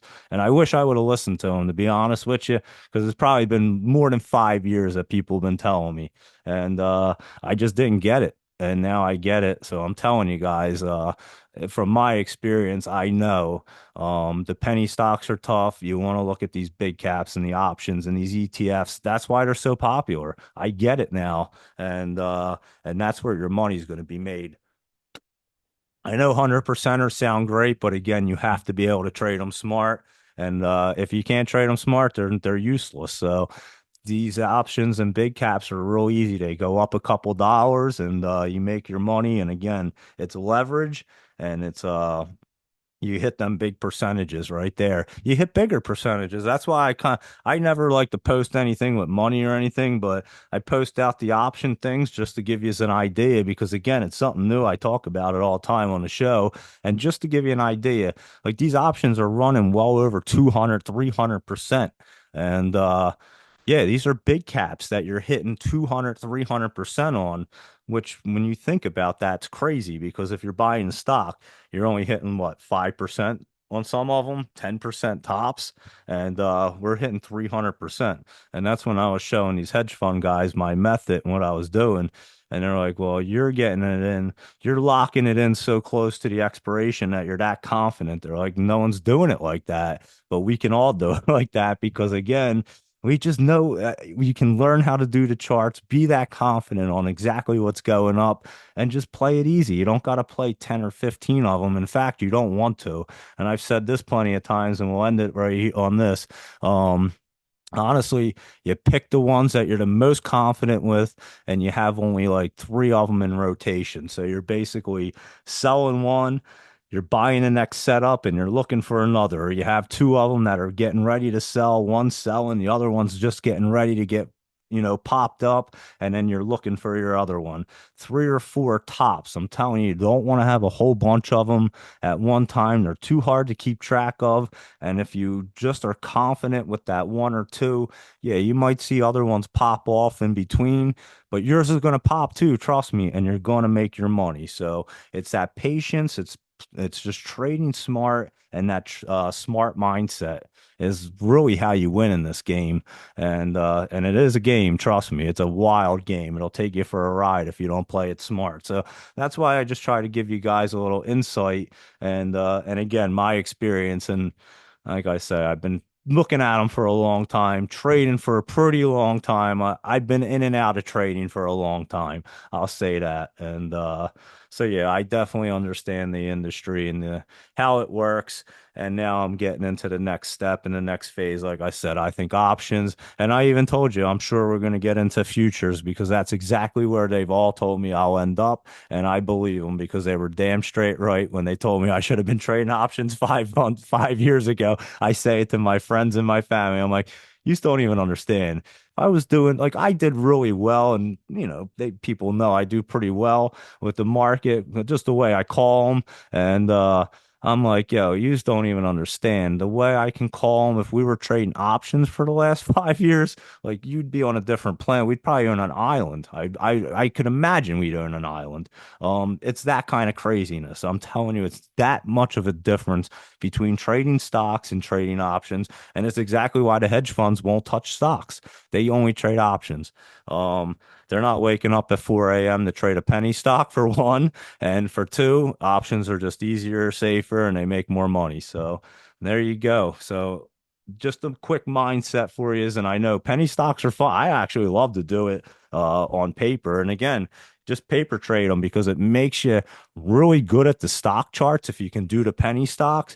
But then when you have to try to trade them, that's where the problems come in. They're easy to pick out to see which ones are going to run. But again, if you're not looking at them for 10 minutes, they could be back down lower than the price you bought it at.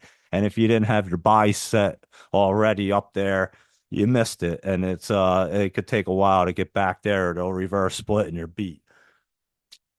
So there you go. Just a little insight on my experience and what I think works best in the market. And again, I'm definitely going to make that options video. I'll try to put that together this weekend. And I have an idea now how I can do it.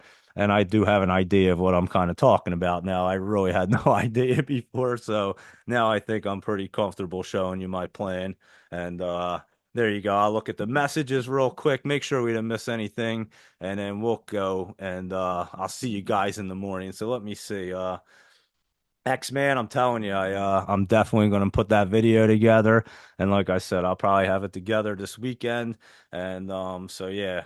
And K, novice trader, and I'm telling you, that's why I'm very honest with everybody and I explain it in detail. And maybe I probably talk too much, but I just try to make you understand that this is not an easy thing to get. I tell people, I tell my family, I tell people, and I've had, like I say, I've owned businesses in almost every sector, and you got to understand. I've had guys that are brain surgeons come to me and want me to invest their money. So these are guys that are geniuses. I probably couldn't do their job. But at the end of the day, when you think about it, these are guys that are really, really bright. They're great under pressure, and they can't manage their money right because I've talked to people like that, and it's just one of them things that gets your emotions. They can do brain surgery. Their emotions aren't in play. They're just sitting there doing their thing. When you have money on the table and you're trying to do this, your emotions get in the way of everything. And that's why I say I look at these charts like I have zero emotion attached to anything. You literally have to learn how to throw your emotions away and honestly, at the end of the day, not care about money. And I've said this before. Anytime I've ever put money into the market before, I looked at it like it was a donation. I wasn't getting it back, and I was just going to do it. It was an education thing. And obviously, it turned out to be really good for me. But I always had that mindset that I didn't need that money. It was basically me going out on a Friday night and drinking because I never really did that. And so yeah, that's how I looked at it for me. And it was, and I looked at it like I was paying for my education.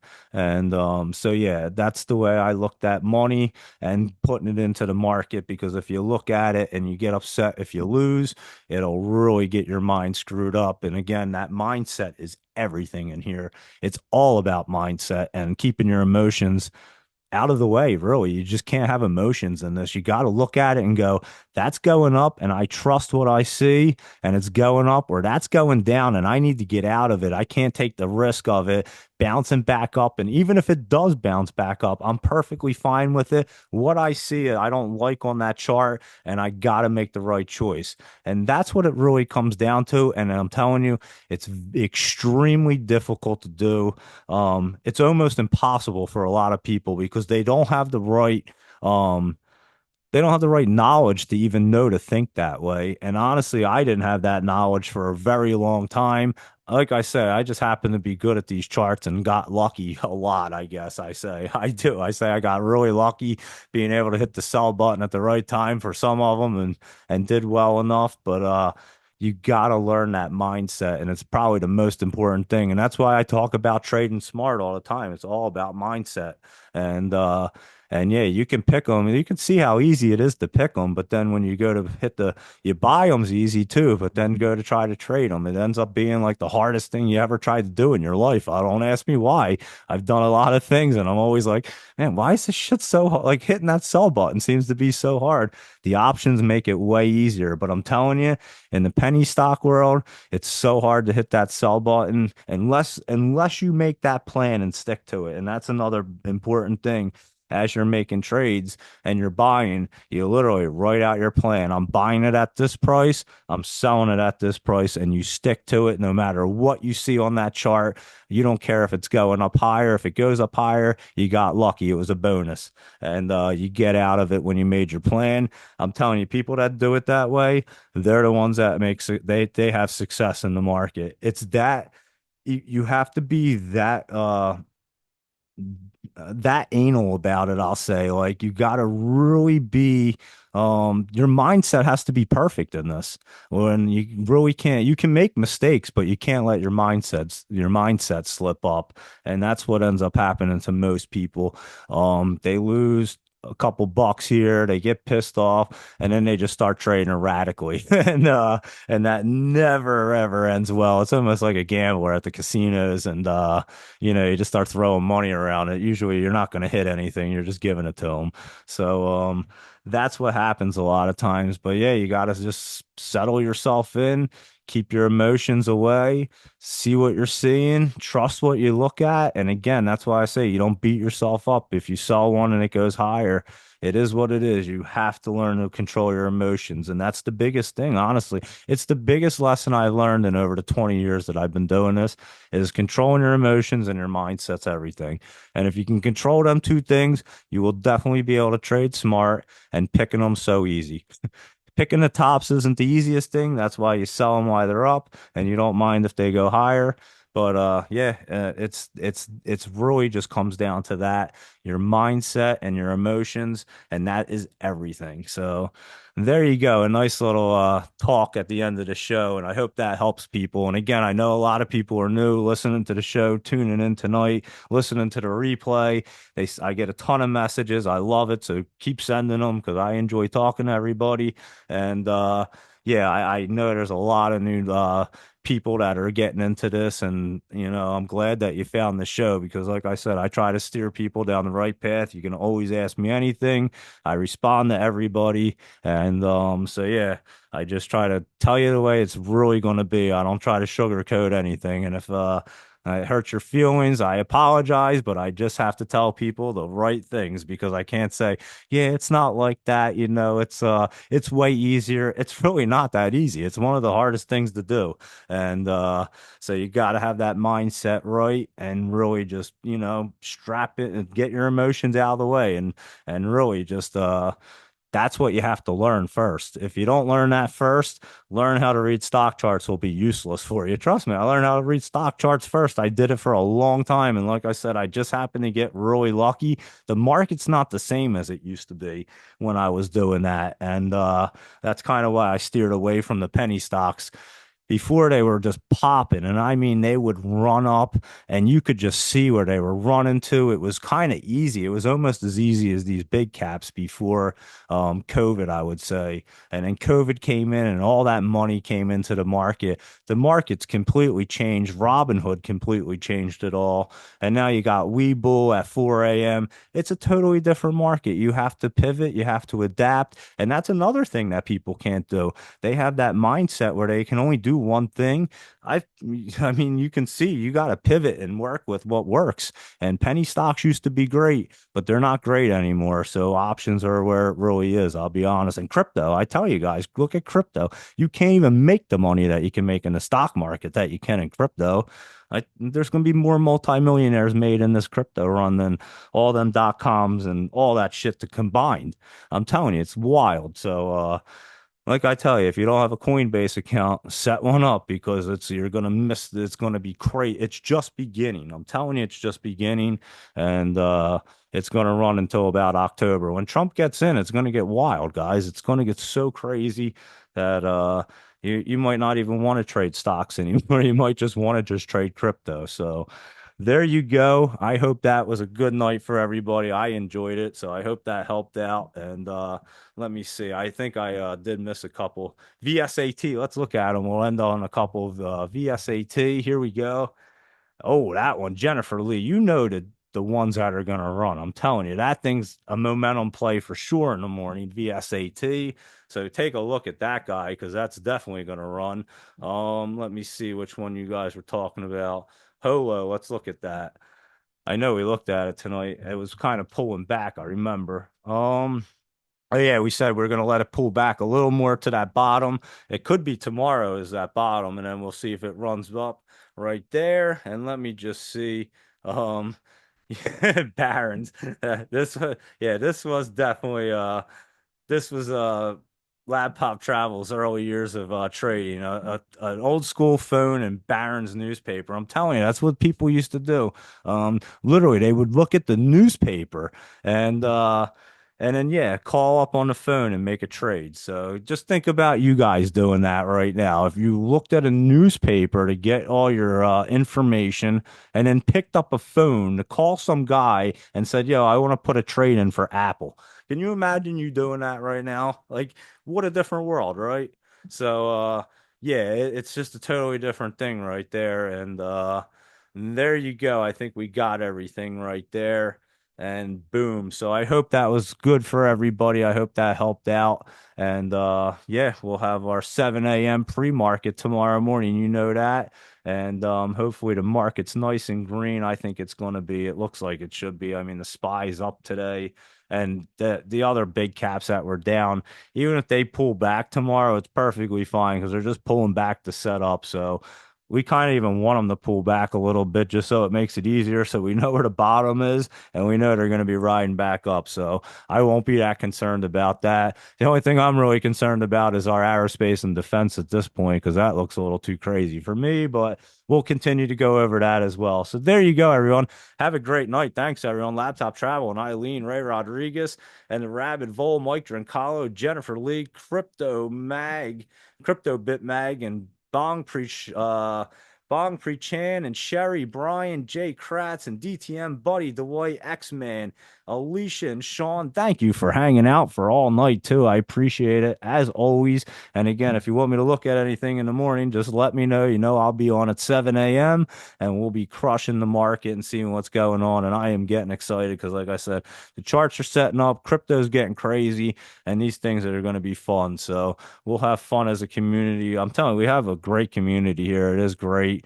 And I see people talk to each other during the day. It's fun stuff. So yeah, I appreciate everybody that reaches out and everything. So continue to do so. Have a great night, everybody. And I'll see you guys at 7 a.m. Have a good night.